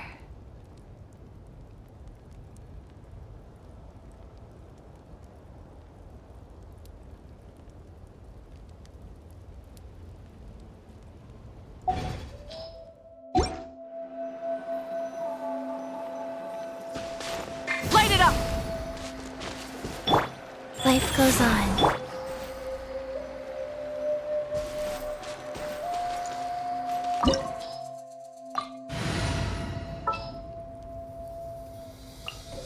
Ready for a rehearsal?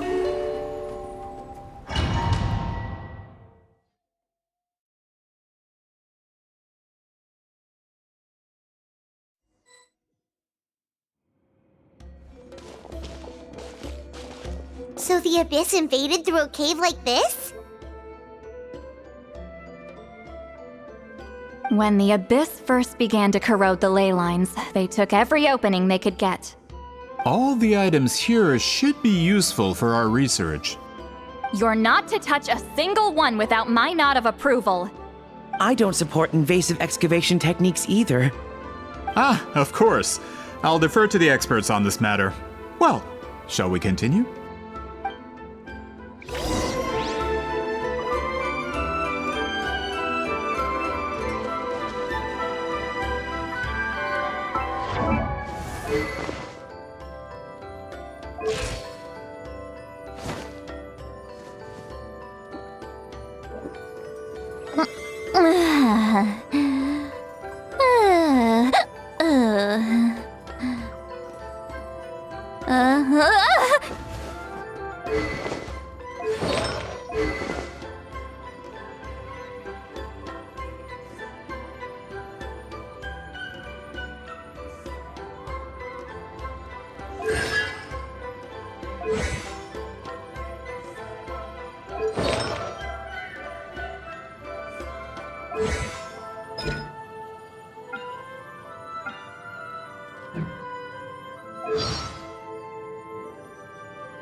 There are weapons here from every tribe in Natlan. The battle must have encompassed the entire nation. Sounds like we're getting closer to what the legend describes.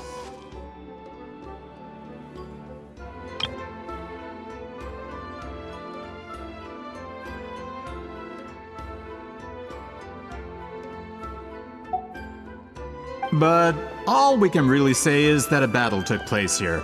There's still no evidence of any colors or some elaborate maze.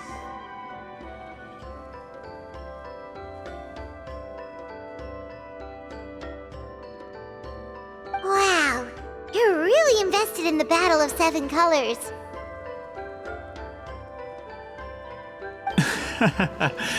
Well, it's the reason I came to Natlan in the first place. Grudok, send some of your men to search the area. We might miss something all grouped together like this. I'd like to cover all our bases. All the bases. You got it.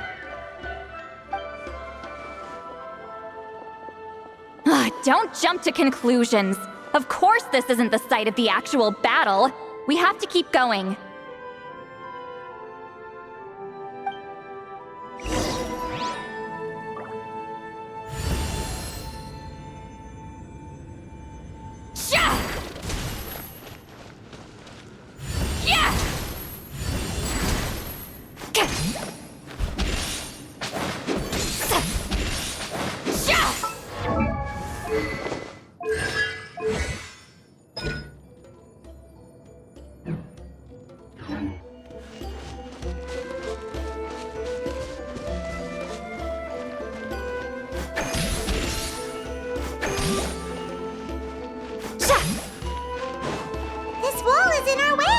I might have an idea. Traveler, try removing that sphere.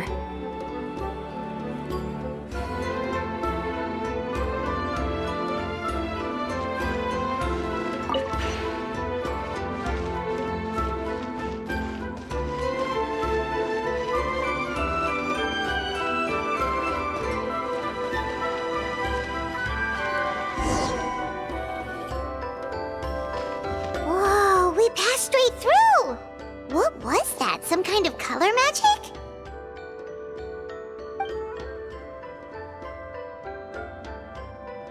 It's very close to the technique Wheatsealing might have used.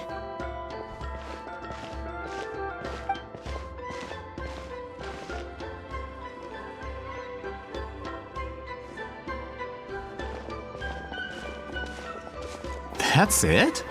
Doesn't quite compare to the scale described in the legend. Still, what a terrific archaeological find! Enough chit-chat.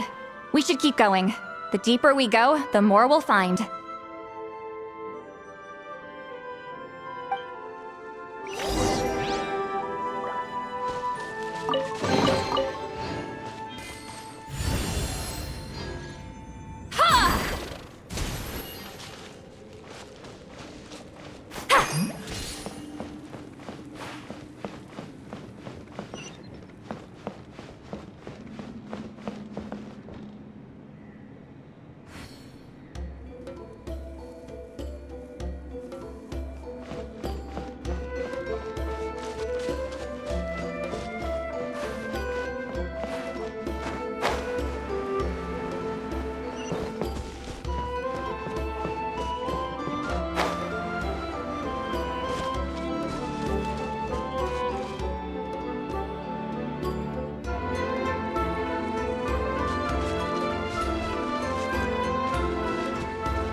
Hold on. If we step here, we might fall through. You mean there are traps in here? Remember how we were able to pass through the wall just now? It must have been because, on our person, we were carrying the same color as the wall. Let's put the spear down and see what happens.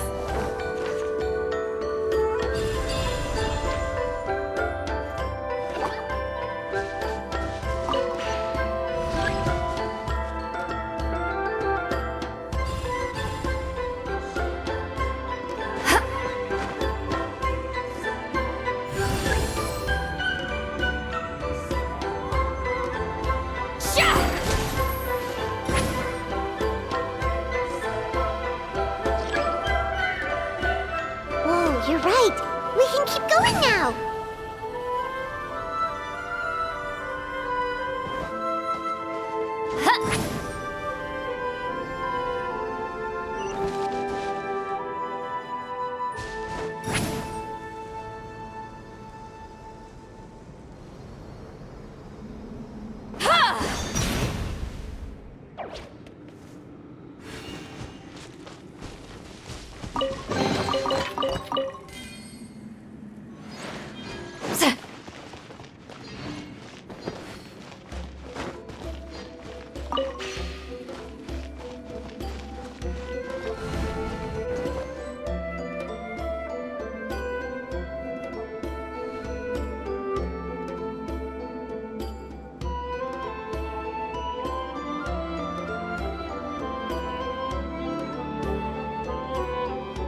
Wait, what was that? What is this place?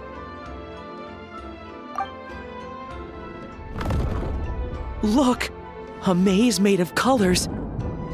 It's real. I can't believe it. Hold on. The quality of this space. This isn't reality. It's a realm of memory. Huh? No. This is a space constructed using memories as a medium. The principle is similar, but the two are not the same. Correct?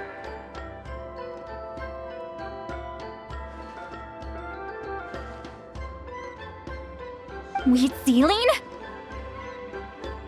What? No.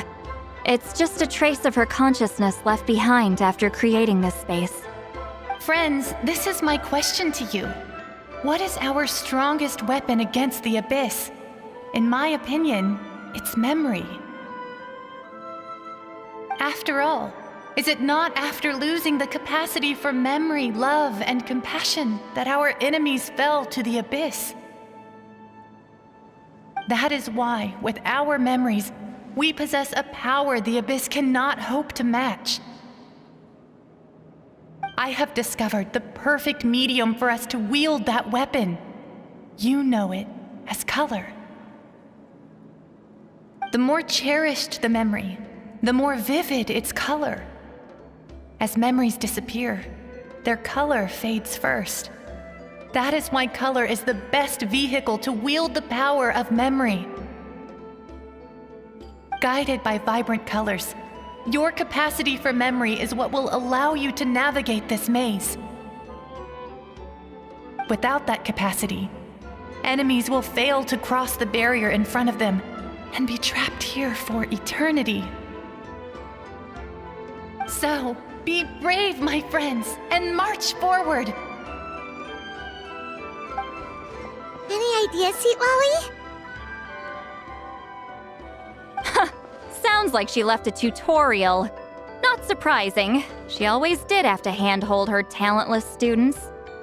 Follow me.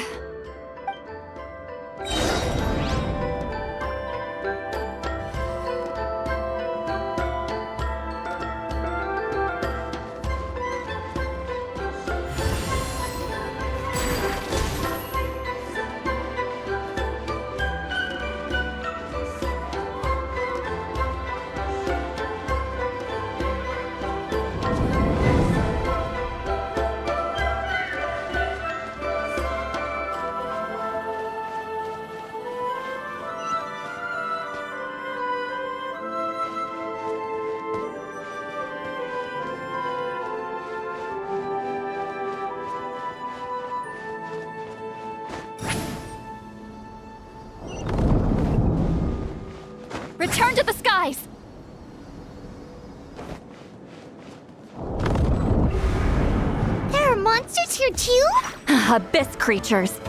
Likely trapped here for some time. Looks like a few monsters made it out of the battle all those years ago. Think you can get away? Yahoo! Wheel of Life. Opening box of Adeptitrix.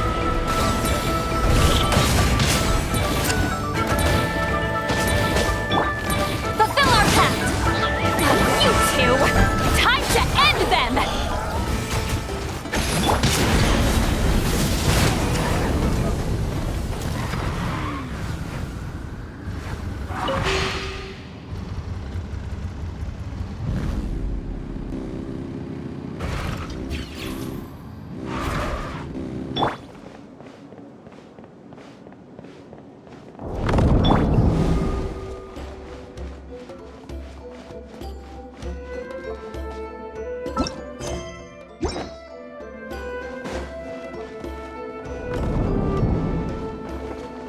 What's with these color-changing blocks?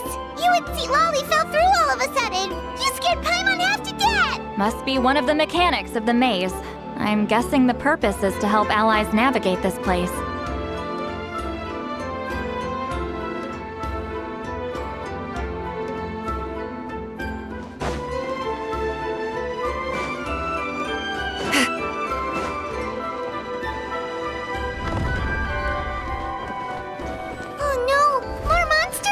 Ah, shoot. They're blocking the way forward.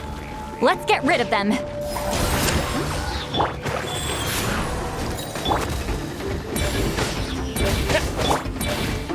Laline, East Papa, get him! Here we go.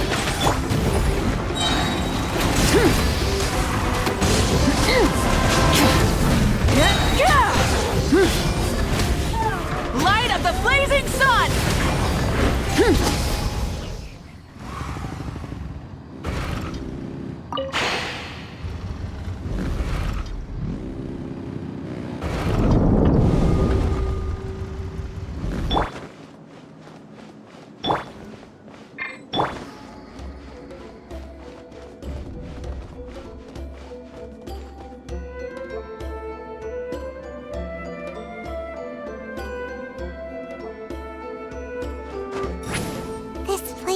So pretty. If not for those monsters, Paimon would have never guessed this was a battlefield. The showmanship's not bad, I'll give her that. Is this a bridge made of colors? Don't sound so surprised. We just need to cross and we should reach the end.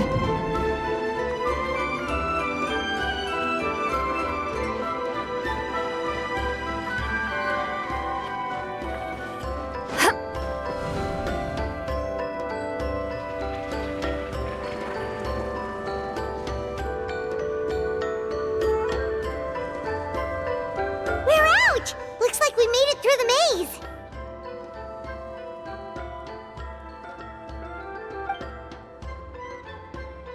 Hold on. This is... Whoa, so pretty! The thing inside the sphere looks exactly like the maze! It's like a miniature blueprint made from a special dye. That color. The dye was modified using a secret technique to harness the power of memories and create mazes like the one we just witnessed. Without that power, it's just a normal dye. But the color it produces is still quite rare. I would say this is the most direct evidence that the Battle of Seven Colors actually took place.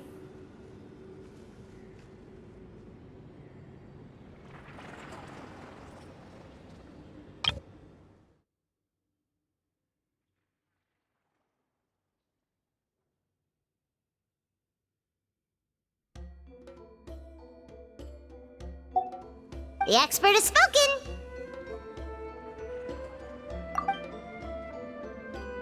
Perhaps I could take a closer look? It's an important piece of physical evidence, after all. No, you may not.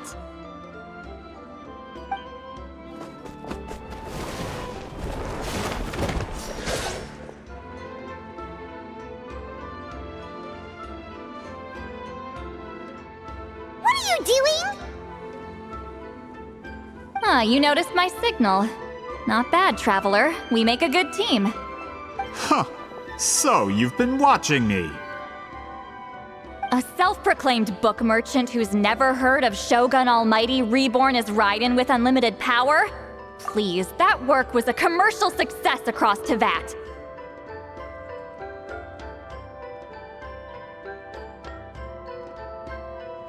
I knew you were fishy, but I didn't expect you to pull something like this.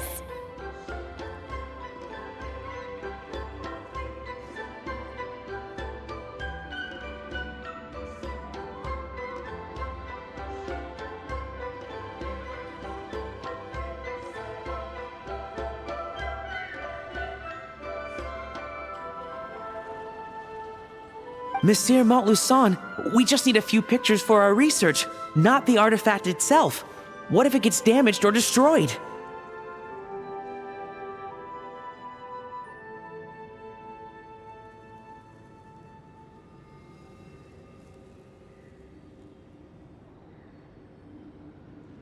Shut it! I couldn't care less about preserving this piece of trash. I would destroy it right now if I could. But then there would be no evidence to prove the battle took place! What if that was my goal all along? What? Huh. Pretending to be a book merchant? Pretending to promote the history of Natlan and its heroes? Was the only way to get information out of the people in this tribe! But make no mistake. I'm no lowly merchant.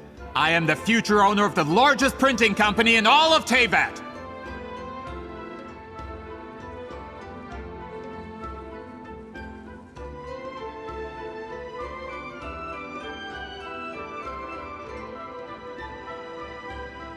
But the dye in that sphere ruined all my plans before they could even get off the ground!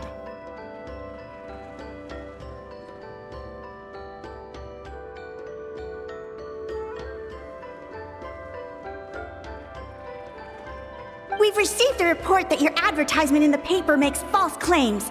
Fontaine Law demands it be taken down immediately.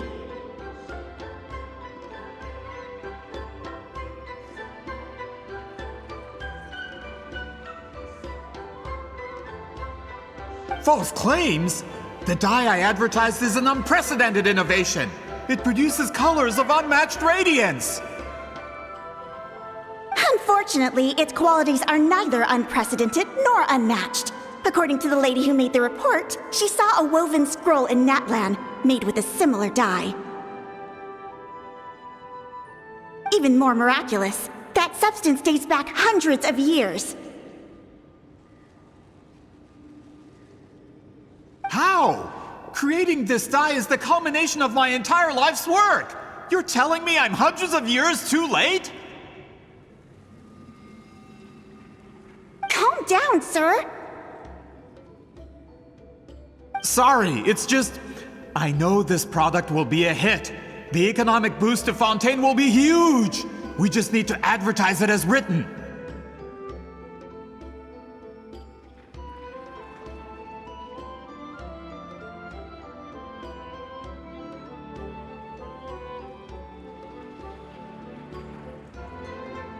Fontaine's publishing industry is one of the best in the world.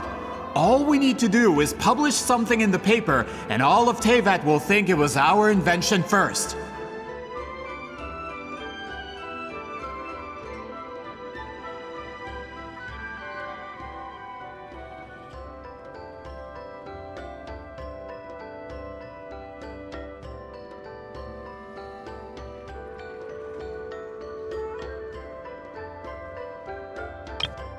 Fontaine's publishing industry is one of the best in the world.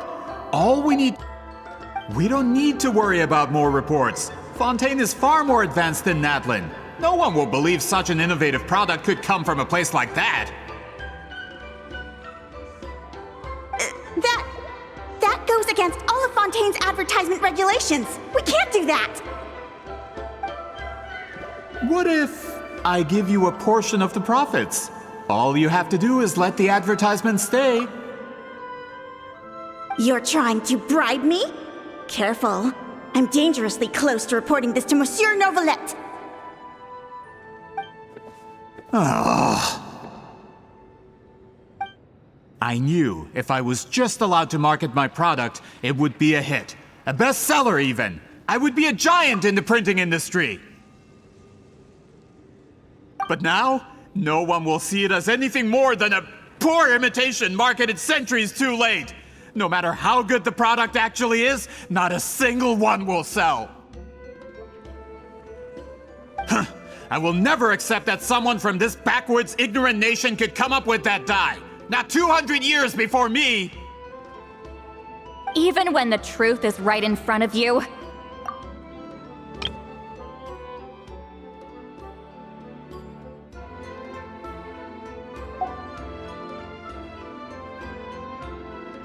Ha! Truth is in the eye of the beholder. I'm already in the printing industry.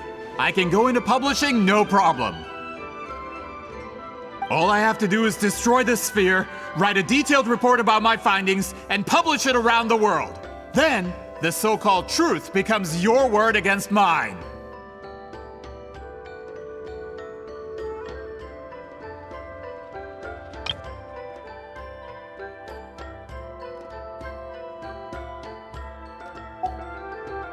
Once my report is accepted as fact, no one can accuse me of making false claims. That's awful! What happened to restoring the truth of history?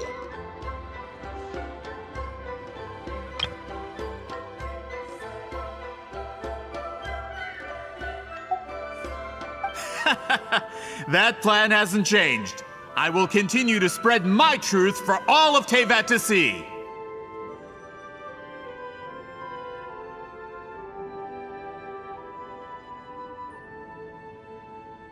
Ah, you mean a hero of Natlan who's not actually from Natlan? And a great shaman who, according to rumor, abandoned her tribe long ago? From a practical perspective, there's no reason for either of you to stand against me. Shows what you know. Oh, since you like rumors so much, have you heard the one about what happens to people who get on my bad side?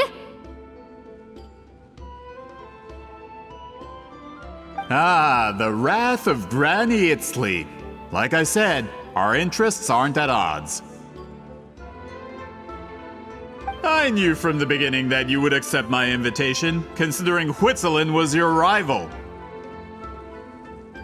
You've lived longer than her, you're far stronger than her, and yet, she has always been more revered than you.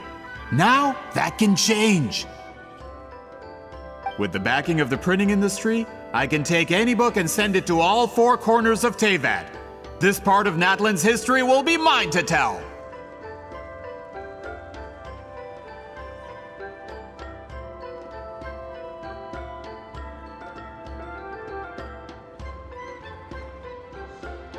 And in my version, I can erase the Battle of Seven Colors. You can be the one to have all the glory.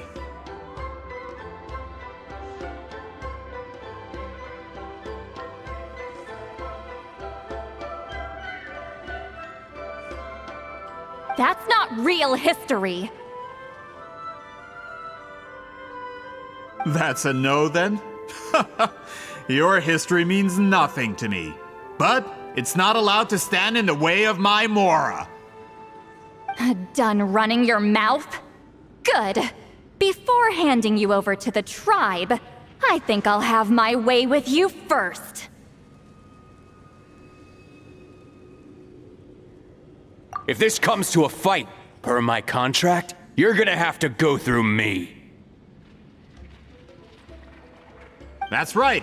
I didn't pay all that Mora for nothing. Wait, aren't you subordinates of the captain? Why are you helping someone who wants to erase Natlan's history? The captain. You actually bought that?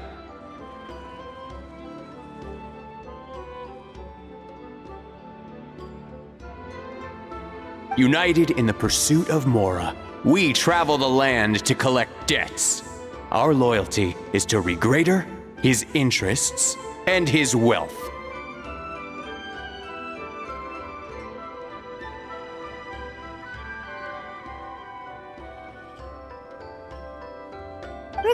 sure. The captain means nothing to them. They serve a different harbinger altogether. Regrader! This man has the potential to become a giant in the printing industry and disrupt Fontaine's economic system. This aligns with Regrader's interests. It's all been a lie from the very beginning!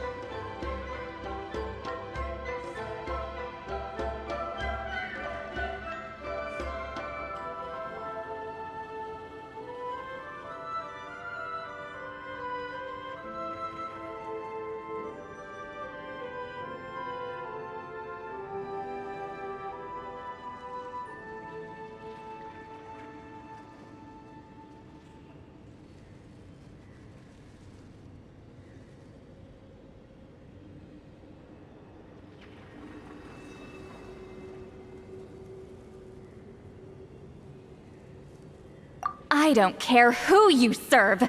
When it comes to punishment, I don't discriminate.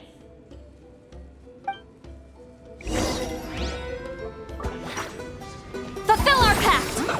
Let's move. Life goes on. Time for takeoff.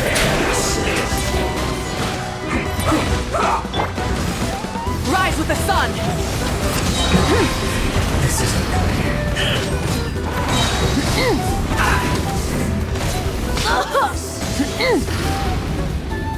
Rise from the sky! Let's play! Orders given. Orders received. Go.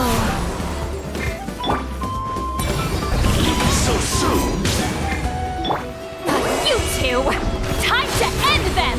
Show no mercy! Think you can get away?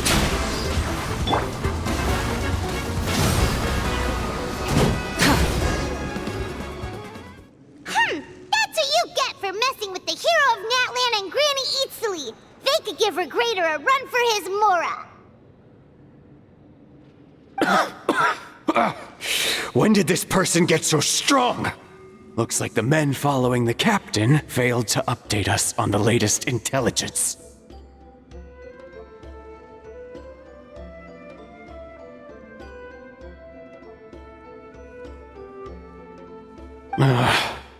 Not good.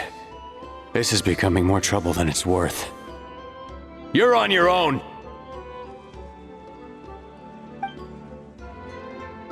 Hey, what about our contract? Your boss signed it himself! Our boss never signs a contract without loopholes. Even a veteran businessman like yourself fell into his trap. That's what makes him the best!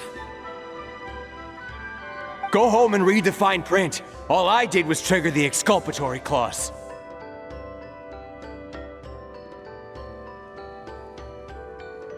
You! The other stipulations have been fulfilled. I set up explosives around the cave, strong enough to destroy this place, as instructed. Oh, and for security purposes, all explosives have been rigged to blow at a specific time. Shouldn't be too long now.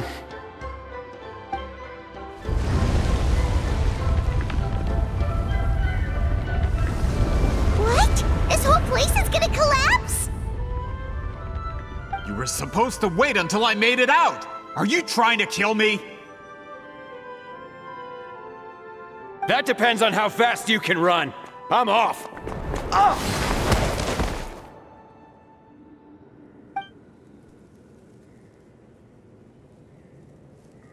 You think you can just waltz out of here? Traveler, stop them, and then we'll make a break for it. If I'm caught, I implicate my boss. Time for the backup plan. Wait, don't!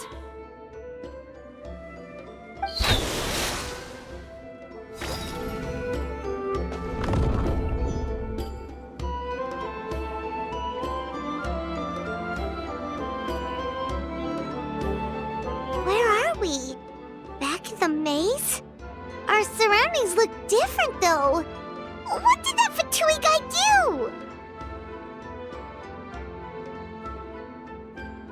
Good point. She'll know how to get out of here. Let's hurry. If we don't make it out before the cave collapses, we might never be able to leave.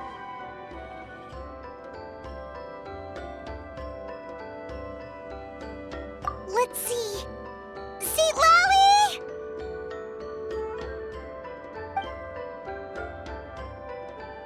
Oh, looks like it's not gonna be that easy. What should we do?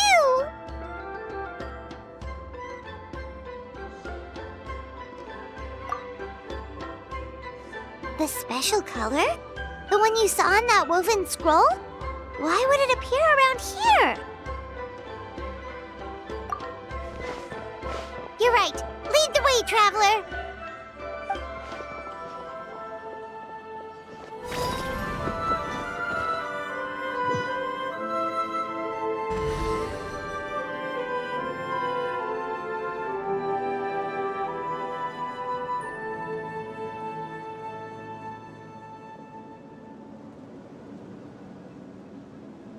He triggered it just like that? If the technique isn't activated correctly... Instead of a realm of memory, the subjects in question will be trapped in a temporary space like this. If you cannot escape in time, it's mutually assured destruction. But I can't fault someone for using it as a last resort. I knew it! Someone of your skill wouldn't leave behind memory fragments just to parrot instructions. You must have the capacity for conscious thought.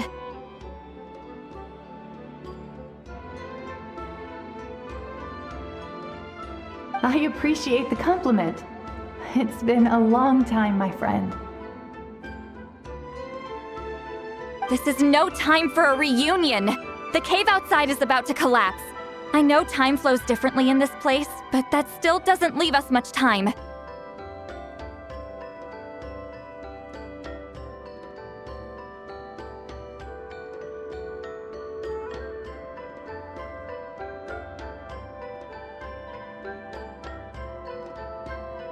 Can you help me get out?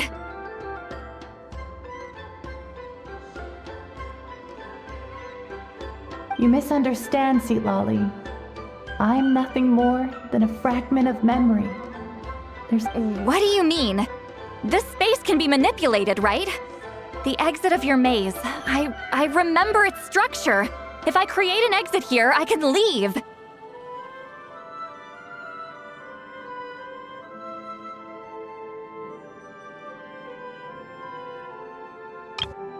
You misunderstand, Seat Lolly. I'm nothing more than a fragment of memory. There's not much I can do. You just need to tell me how to manipulate this space. The maze you saw earlier was constructed using the memories of many warriors of Natlan.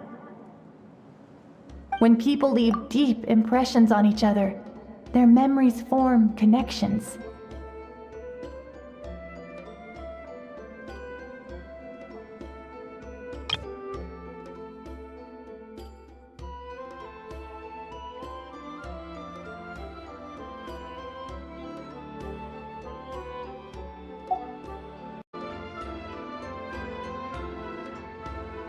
These connections are particularly strong between comrades in arms. That is how I created my maze. The connections between the memories were my needle and thread, and the special color was my fabric. But if that color is crudely combined with an isolated memory, one without connections, you get a place like this.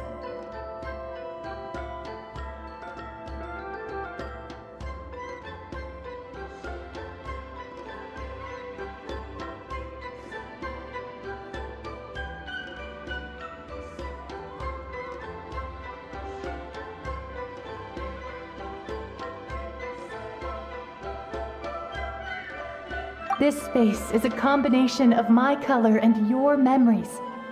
There is no way to alter or construct anything within it, because there are no connections at your disposal. Over 200 years. And not a single lasting connection. This is my punishment, huh? Well, at the very least, you have a connection to me. Otherwise, I wouldn't be able to appear in this space. That's only because you never gave me a moment's peace. Still, it's a shame you're not around. You said it yourself. A memory fragment can't be used to create the connections I need. Sweet Lolly. But now that I have the chance to talk to you again, I need you to give me an answer. Your special technique. You didn't pass it on to your students. You passed it on to the rival you could never beat. Me. What I want to know is, why? So you figured it out. After what I saw in the maze and everything you just told me, I'm certain the technique at the center of all this is the same one you taught me all those years ago. But you never brought up the fact that you used it to win a battle. From your description, it might as well have been a simple color trick. I'm getting the feeling you always meant for me to come here. But if this is a foreshadowed event, I'm not happy with the narrative setup. Sweet Lolly, ever since you learned that technique, you've been able to see a special color, haven't you? You mean... That color is the core of the technique. But it isn't my invention. It's something I discovered in the work of our ancestors. More specifically, you could call it the color of memories. In truth, passing on the technique is a process of using that color to tint another person's memories. Yes, the technique has the power to decide victory. But in my opinion, the capacity to add color to someone's memories is where the true value lies.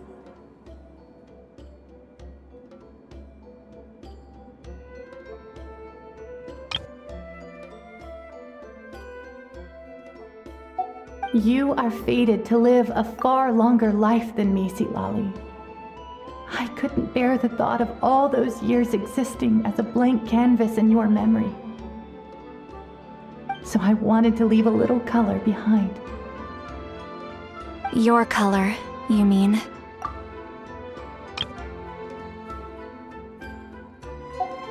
One day, you too will want to leave behind your color in someone else's memory. When that day comes, you will understand my decision. I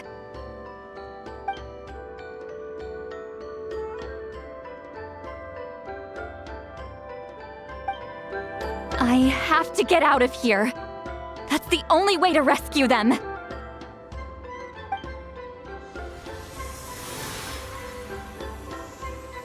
Sweet Lolly, what are you...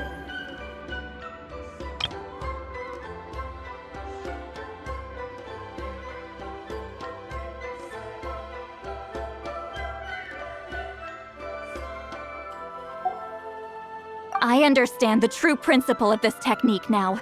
If I can't construct an exit, then I will separate this color from my memories by force.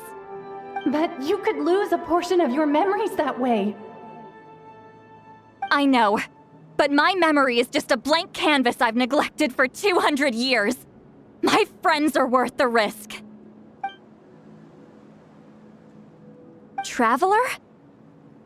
When you entered the realm of memory I constructed, I used your memories to learn about your recent experiences. I have a feeling you're the one who will be saved this time.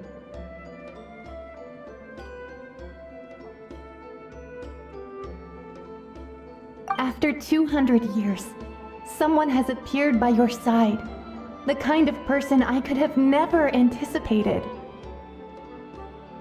The Night Kingdom harbors Natlan's memories, and the Traveler's connection to that realm is incredibly strong, surpassing even the shamans who worship the Lord of the Night. This means that, even without your tutelage, he can see the color of memories. What did you say?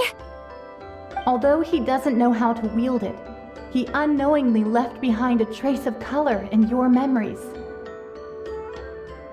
That was enough to guide him to this space. You now have a connection at your disposal. Well, Silali, it looks like part of this was foreshadowed, but the rest is a surprise.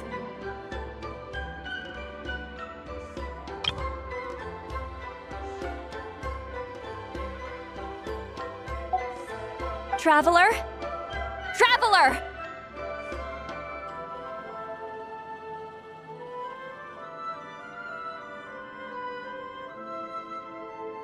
That's Lolly's voice! She's just up ahead! This is goodbye, my friend. Your memories over the past 200 years are much more than a blank canvas. Cherish them. Wheat ceiling. Lolly! Paimon! Traveler!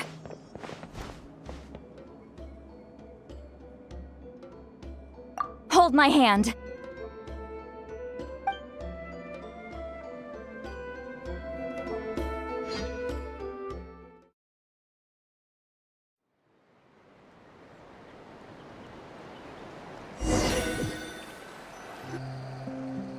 Did we teleport out?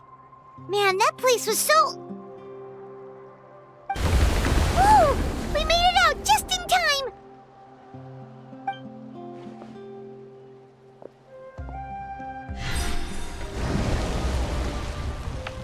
Wonder what happened to the Fatui guy and the others.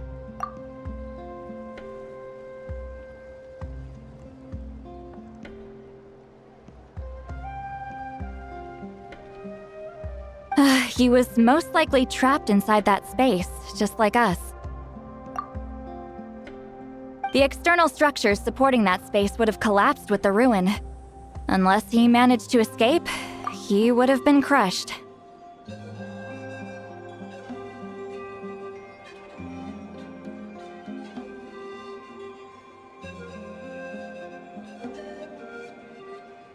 He still preferred that to being caught, huh?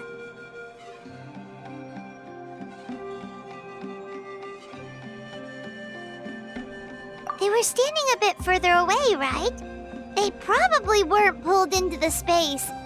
Maybe they already made a run for it. Hello? It's one of Malu Son's employees!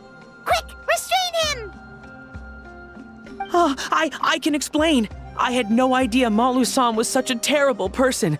I couldn't stop him from running, so I stayed behind and tried to find people to help rescue you. I'm so glad you managed to get out of there.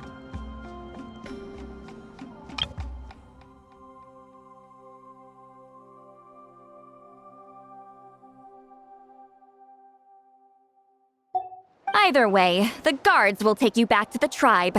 You'll be their problem.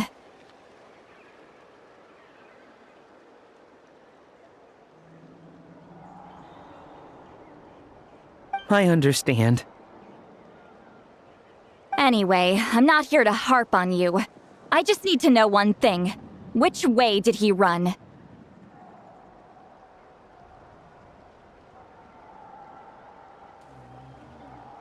He went that way, but I'm not sure if you can catch up.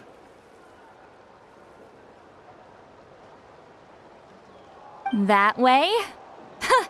Unless he suddenly grows a pair of wings, I think we're okay.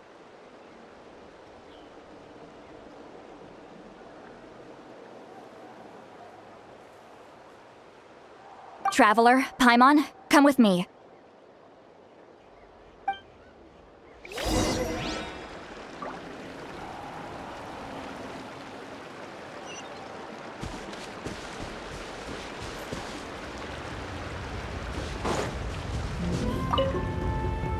I'll wait here for the tribal guards.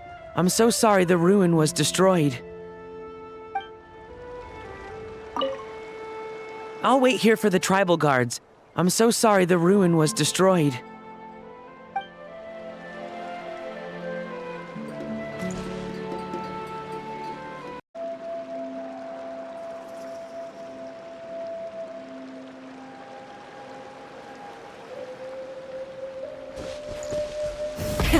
Rev the engines! Hey, it's Elder Tlapo and a group of Ictomisaurs! They caught Molusol!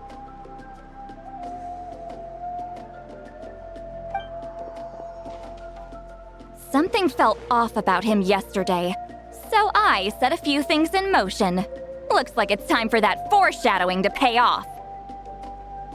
My bank balance! No! No! What's wrong with him? That's one of the tricks Claw uses to scare people. He makes people hallucinate the thing that scares them most. It's particularly effective on weak-minded people like him.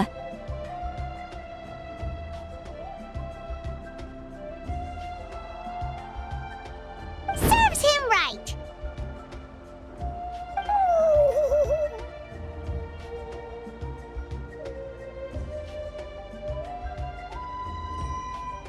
I know, it was a lot to ask, making you come all the way out here during the day. Was that a declaration? Elder Tlapo didn't appoint us to a whole other task, did he? Forget about him for now. The Ictomisaurs will make sure Montluçon doesn't escape before the guards arrive. In the meantime, we have unfinished business, remember? Right, the special scroll! But the die is buried underneath a bunch of rubble now! Don't worry, Huitziline's technique hasn't been lost at all. Come with me, I'll explain everything at my house. Oh, and Traveler? Everything you said about memory, I finally figured out my answer. I knew you'd want to tag along. Let's go.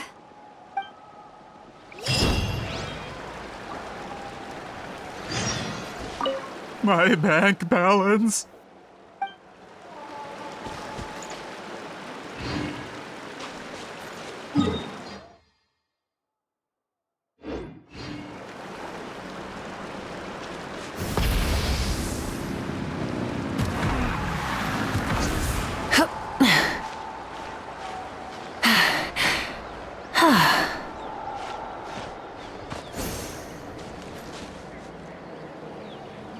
Try and stop me!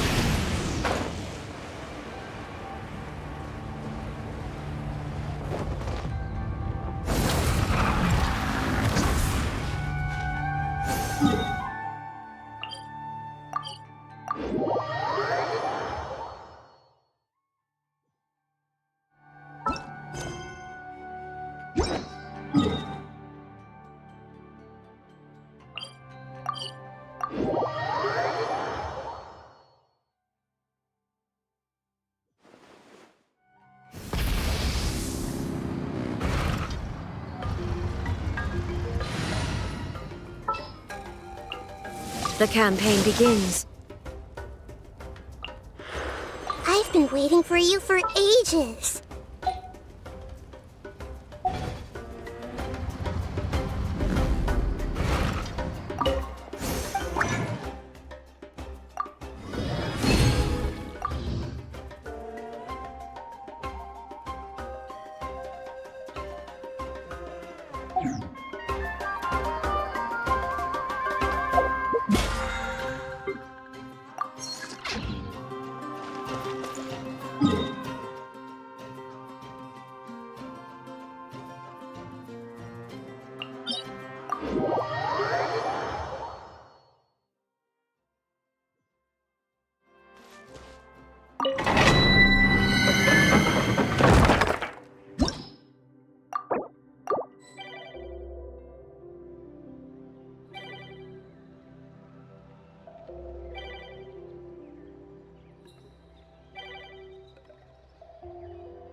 humble.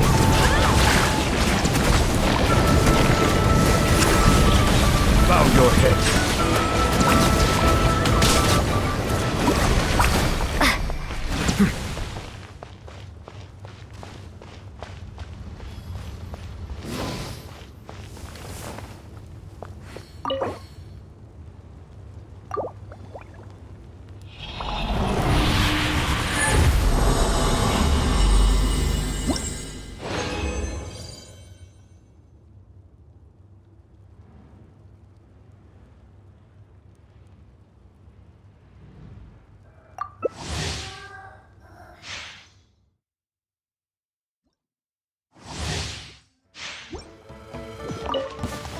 Settle down.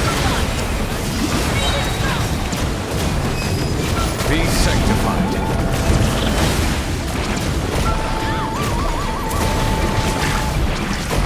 Bow your head.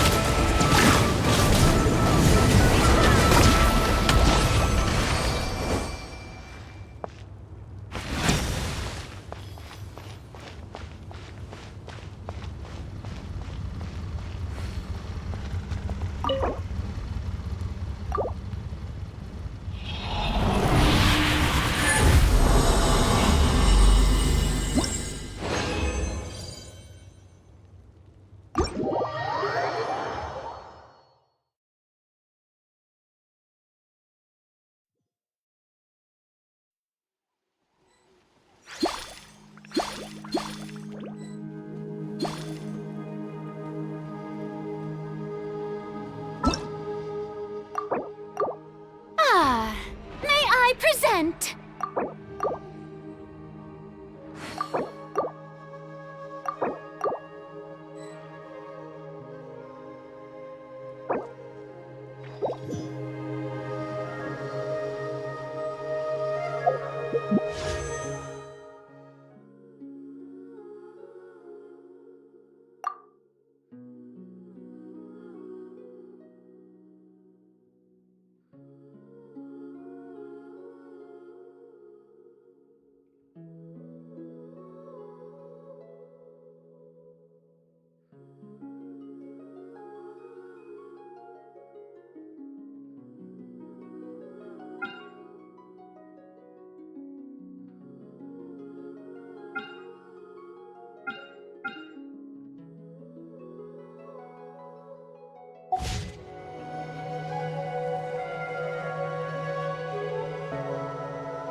Try and stop me!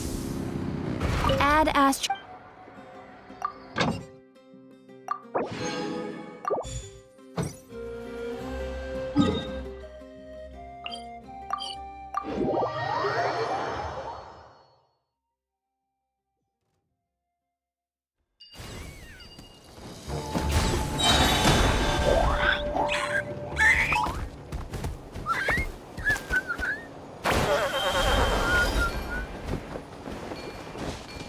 Burn it down! Illusion shattered! Everyone hold hands!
Now, when it comes to weaving the scroll itself, you don't actually need to lift a finger. But if we're going to pass on Wheatsealing's technique, your participation is critical. What are you saying, Sweet Lolly? Follow me.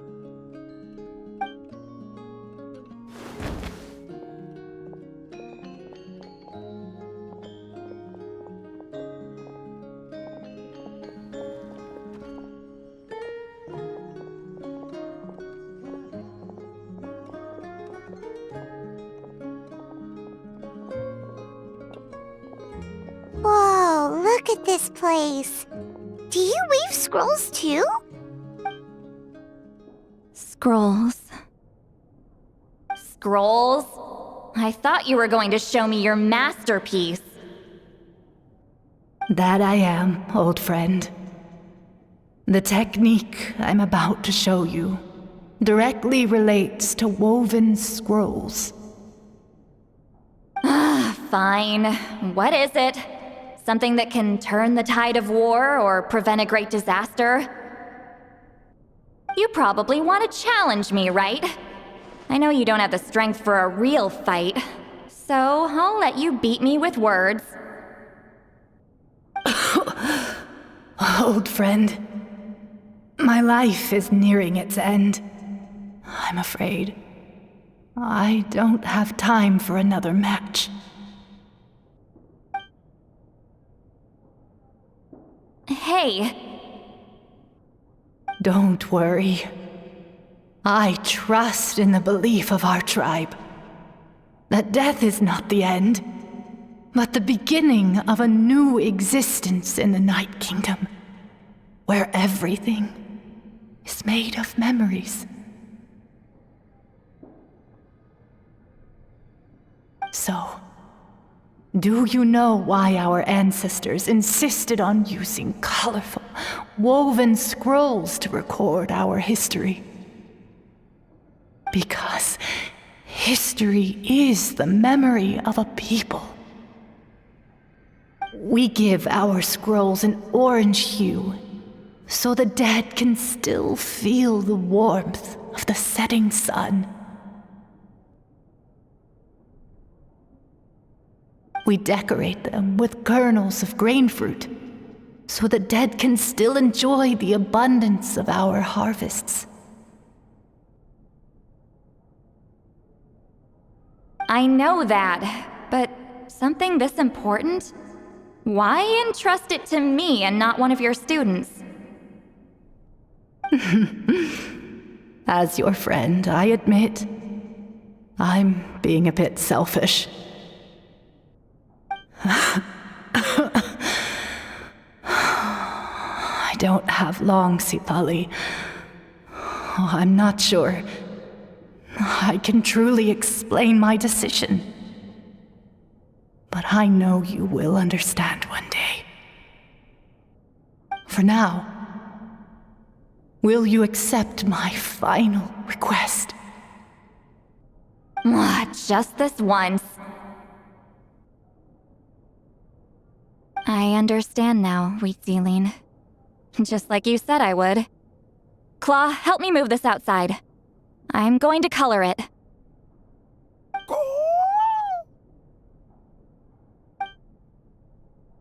Traveler, Paimon, come with me.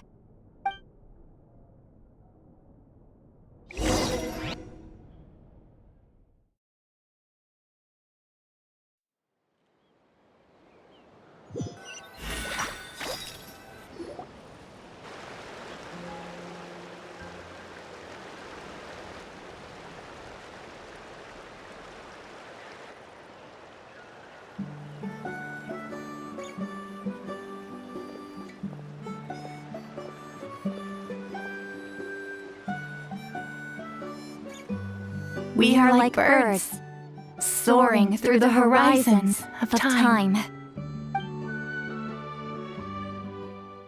I linger between brushes of memory, seeking the color of my final journey.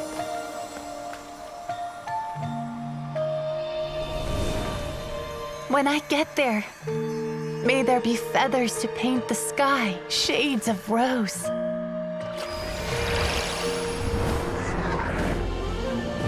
and fields of green to beckon adventurous souls. And azure oceans with which to sail into the unknown. And volcanoes too, where, despite the danger, hidden treasure waits to be found.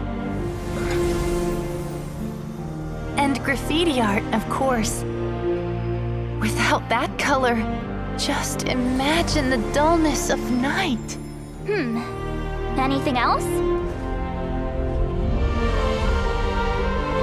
In the end, I hope everyone remembers my color too.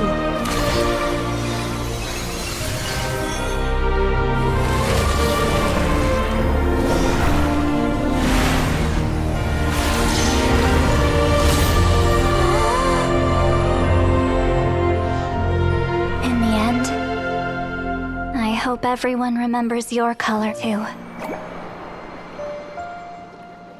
All in all, it was just a technique for coloring a scroll.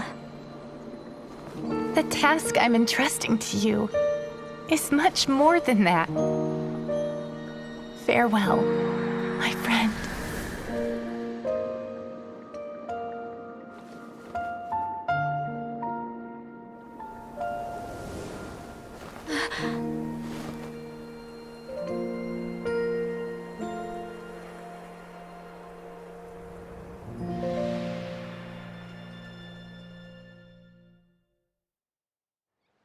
I knew you would understand. This is the special scroll. How did you know how to weave it, Seat Lolly?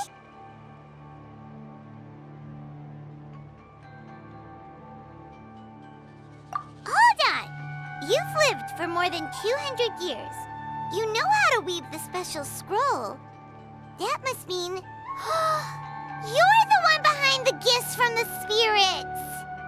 Oh, well, it's not like I wanted to interact with the appointed. So whenever I delivered the scroll, I used illusions to confuse them. The fact that it turned into some kind of divine intervention is because no one was skilled enough to see through my tricks.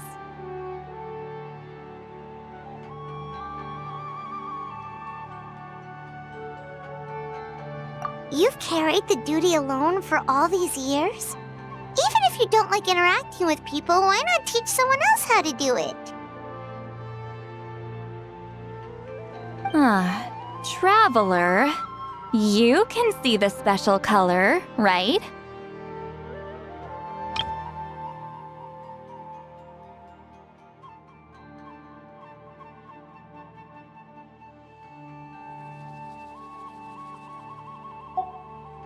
The essence of that color is memory.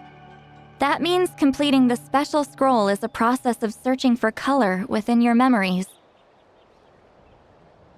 Passing the technique on to someone means sharing your memories with them.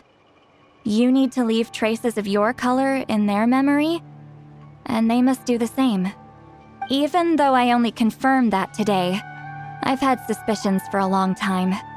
And, well, ever since Sweet Celine died, I haven't wanted to form that kind of connection with people.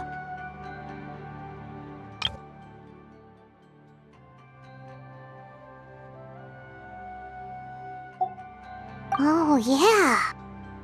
It was her final wish, so I kind of resigned myself to taking on the burden forever. After all, I have all the time in the world.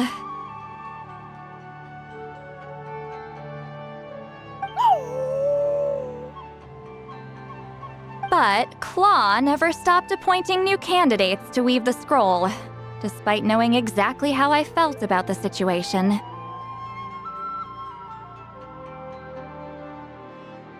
I knew exactly what he was doing. And yeah, if I ever did share my memories with someone, I guess that person would be a friend. But it never got to that point.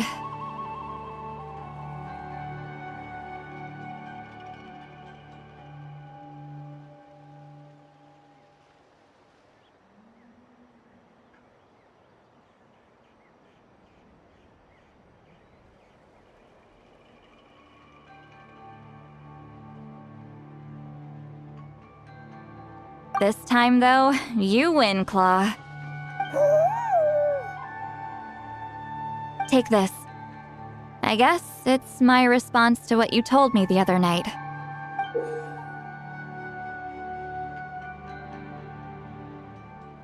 What is it? If I had to choose my color, it would be the color of this handkerchief.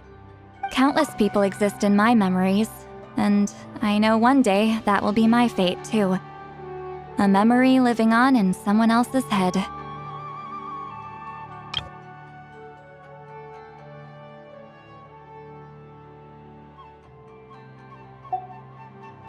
Since you have a long lifespan, you're the perfect candidate to bear this memory and carry my color in your mind.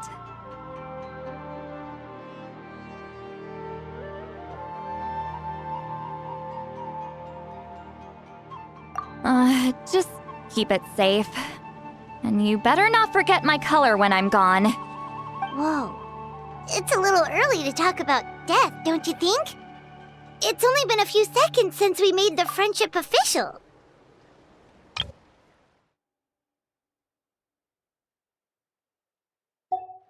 Isn't that what friends are for? Okay, this is a serious commitment.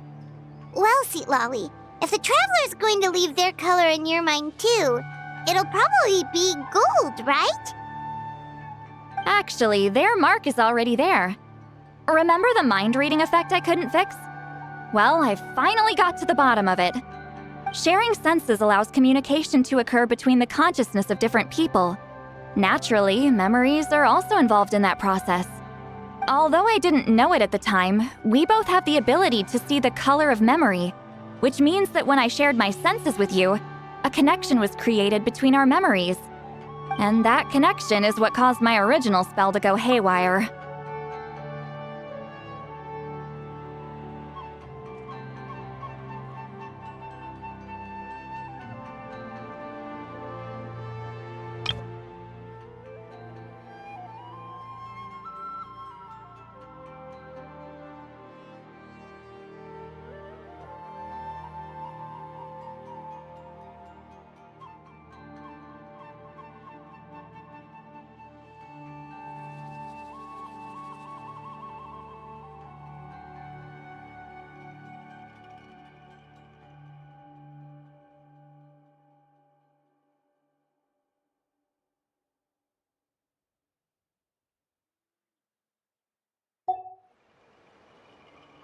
So, you can hear the Traveler's thoughts because you left traces of color in each other's memories? And that's why the Traveler could hear your thoughts too, because it works both ways, right? Quick thinking, but only those trained in the mystic arts can maintain that level of connection. That's why I can still hear the Traveler's thoughts, but not the other way around. There's no need to worry, though. Now that I've figured out how it works, I'll get rid of it in no time. Oh. I lied. Hearing each other's thoughts actually depends on the strength of the connection between our memories.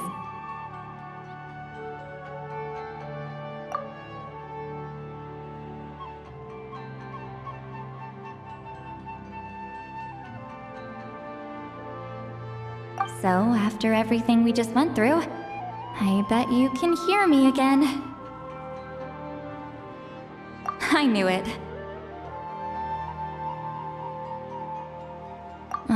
Since the connection between our memories is already there, the only way to get rid of the effect is for one of us to forget about the other.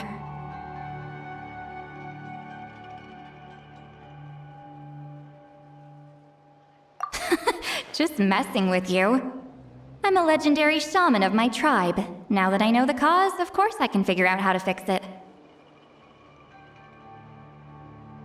It'll probably take some time, though, so bear with me for now. Besides, I'm an open book. It's not like you're gonna hear anything embarrassing. Oh, unless I've had a few drinks.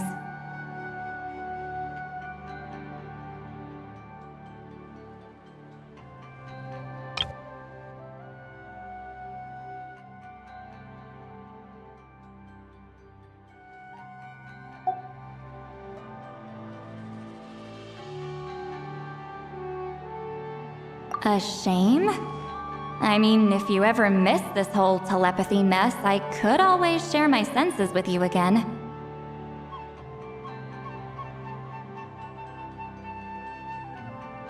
No promises, though. Some thoughts are better kept to yourself. Huh?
Rev the engines!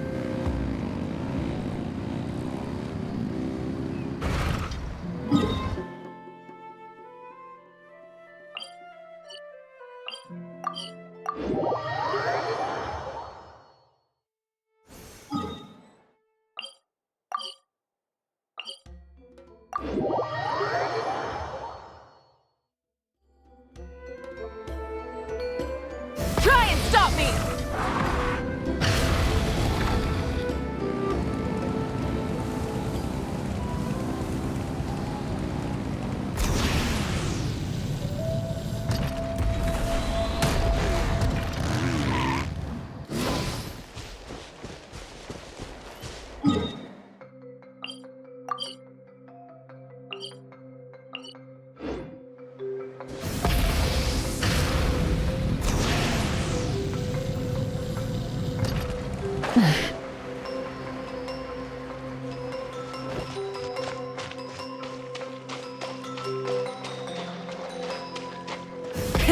Rev the engines!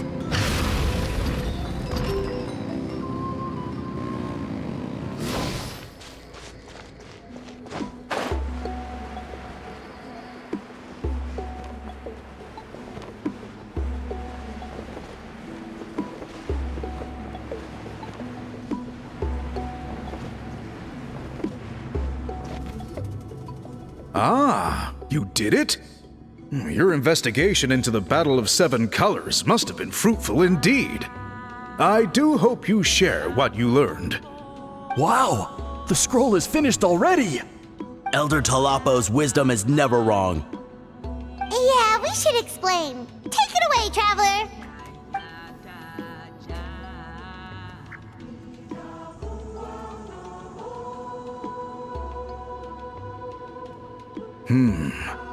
I see. You don't look surprised at all.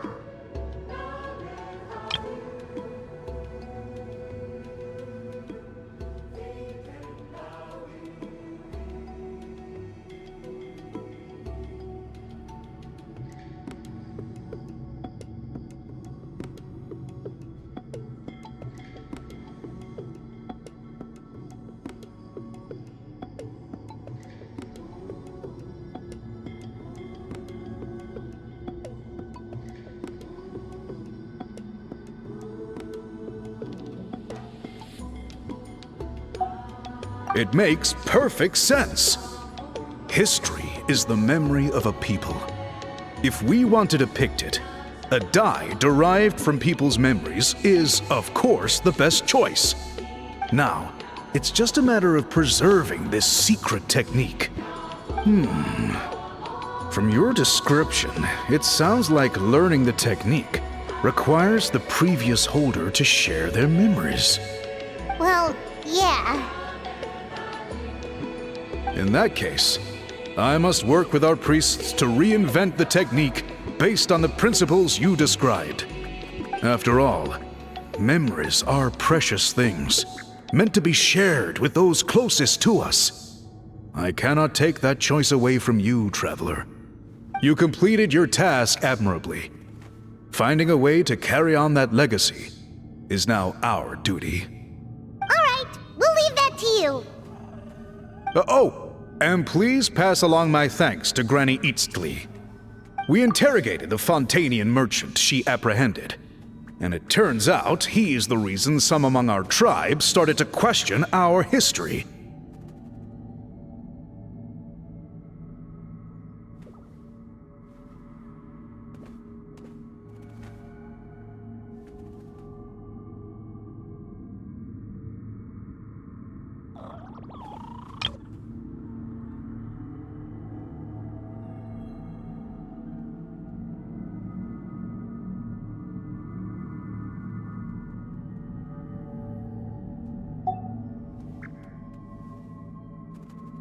He hired people to spread misinformation about the Battle of Seven Colors. The recent friction within the tribe is entirely his doing.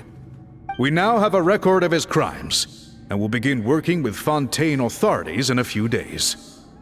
So he was behind the controversy in the first place. Guess it's easier to investigate when people are already questioning something. Anyway, that clears it up. People don't just question their history out of nowhere. Until we meet again.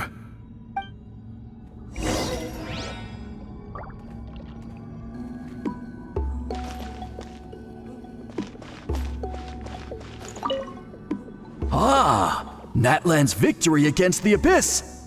Very fitting for a scroll like this. I wonder how long until Elder Talapo chooses the next appointed. Speaking of Elder Talapo, I heard he went missing yesterday. Do you know what happened?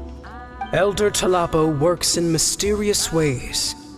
The meaning of his departure will become clear in time, but for now, we cannot hope to fathom it.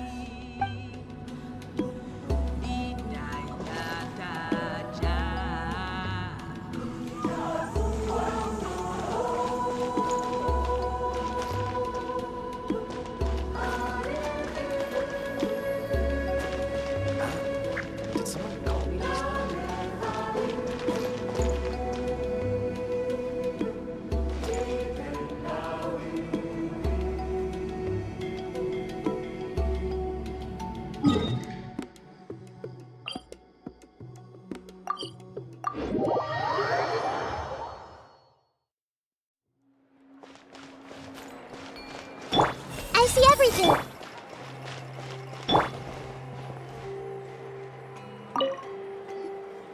You told him everything, right? Yep. We left out the part about your contribution, but it kinda seemed like Chief Biram saw through us. You could have just said it was a gift from the spirits.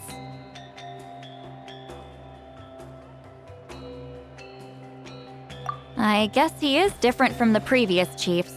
But if he figures out it was me all these years, I'm in for a world of trouble. There you are! I've been looking everywhere for you. Oh, it's the other Fontanian researcher.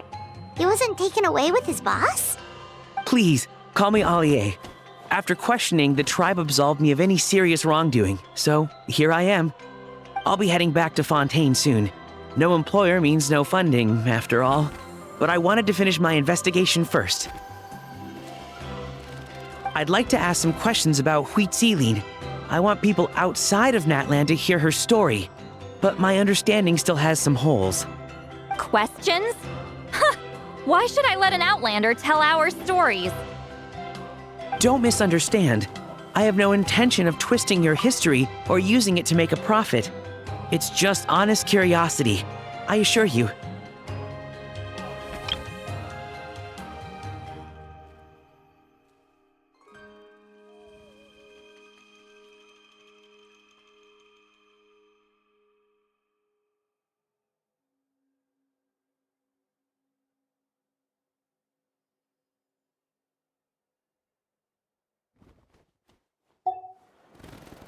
I believe amazing stories deserve to be shared with the world.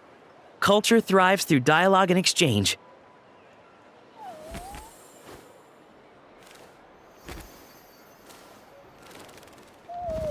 All right, you can ask your questions, but be quick. I have important plans after this. Important plans? Oh, thank you very much.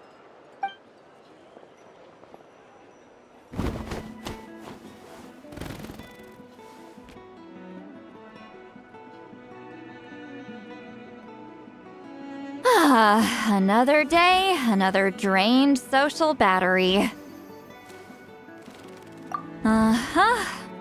Hold on.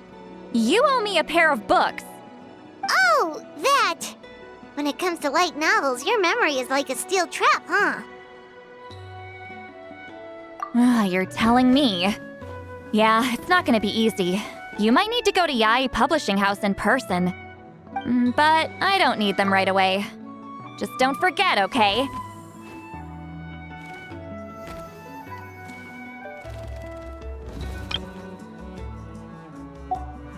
Of course! We'll get them sent to you as soon as we can! Sent to me? Nuh-uh. I don't want a stranger knocking on my door when I'm hungover. Here, just take this. And this is? The key to my house. Don't bother knocking next time. You'll disturb my sleep.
you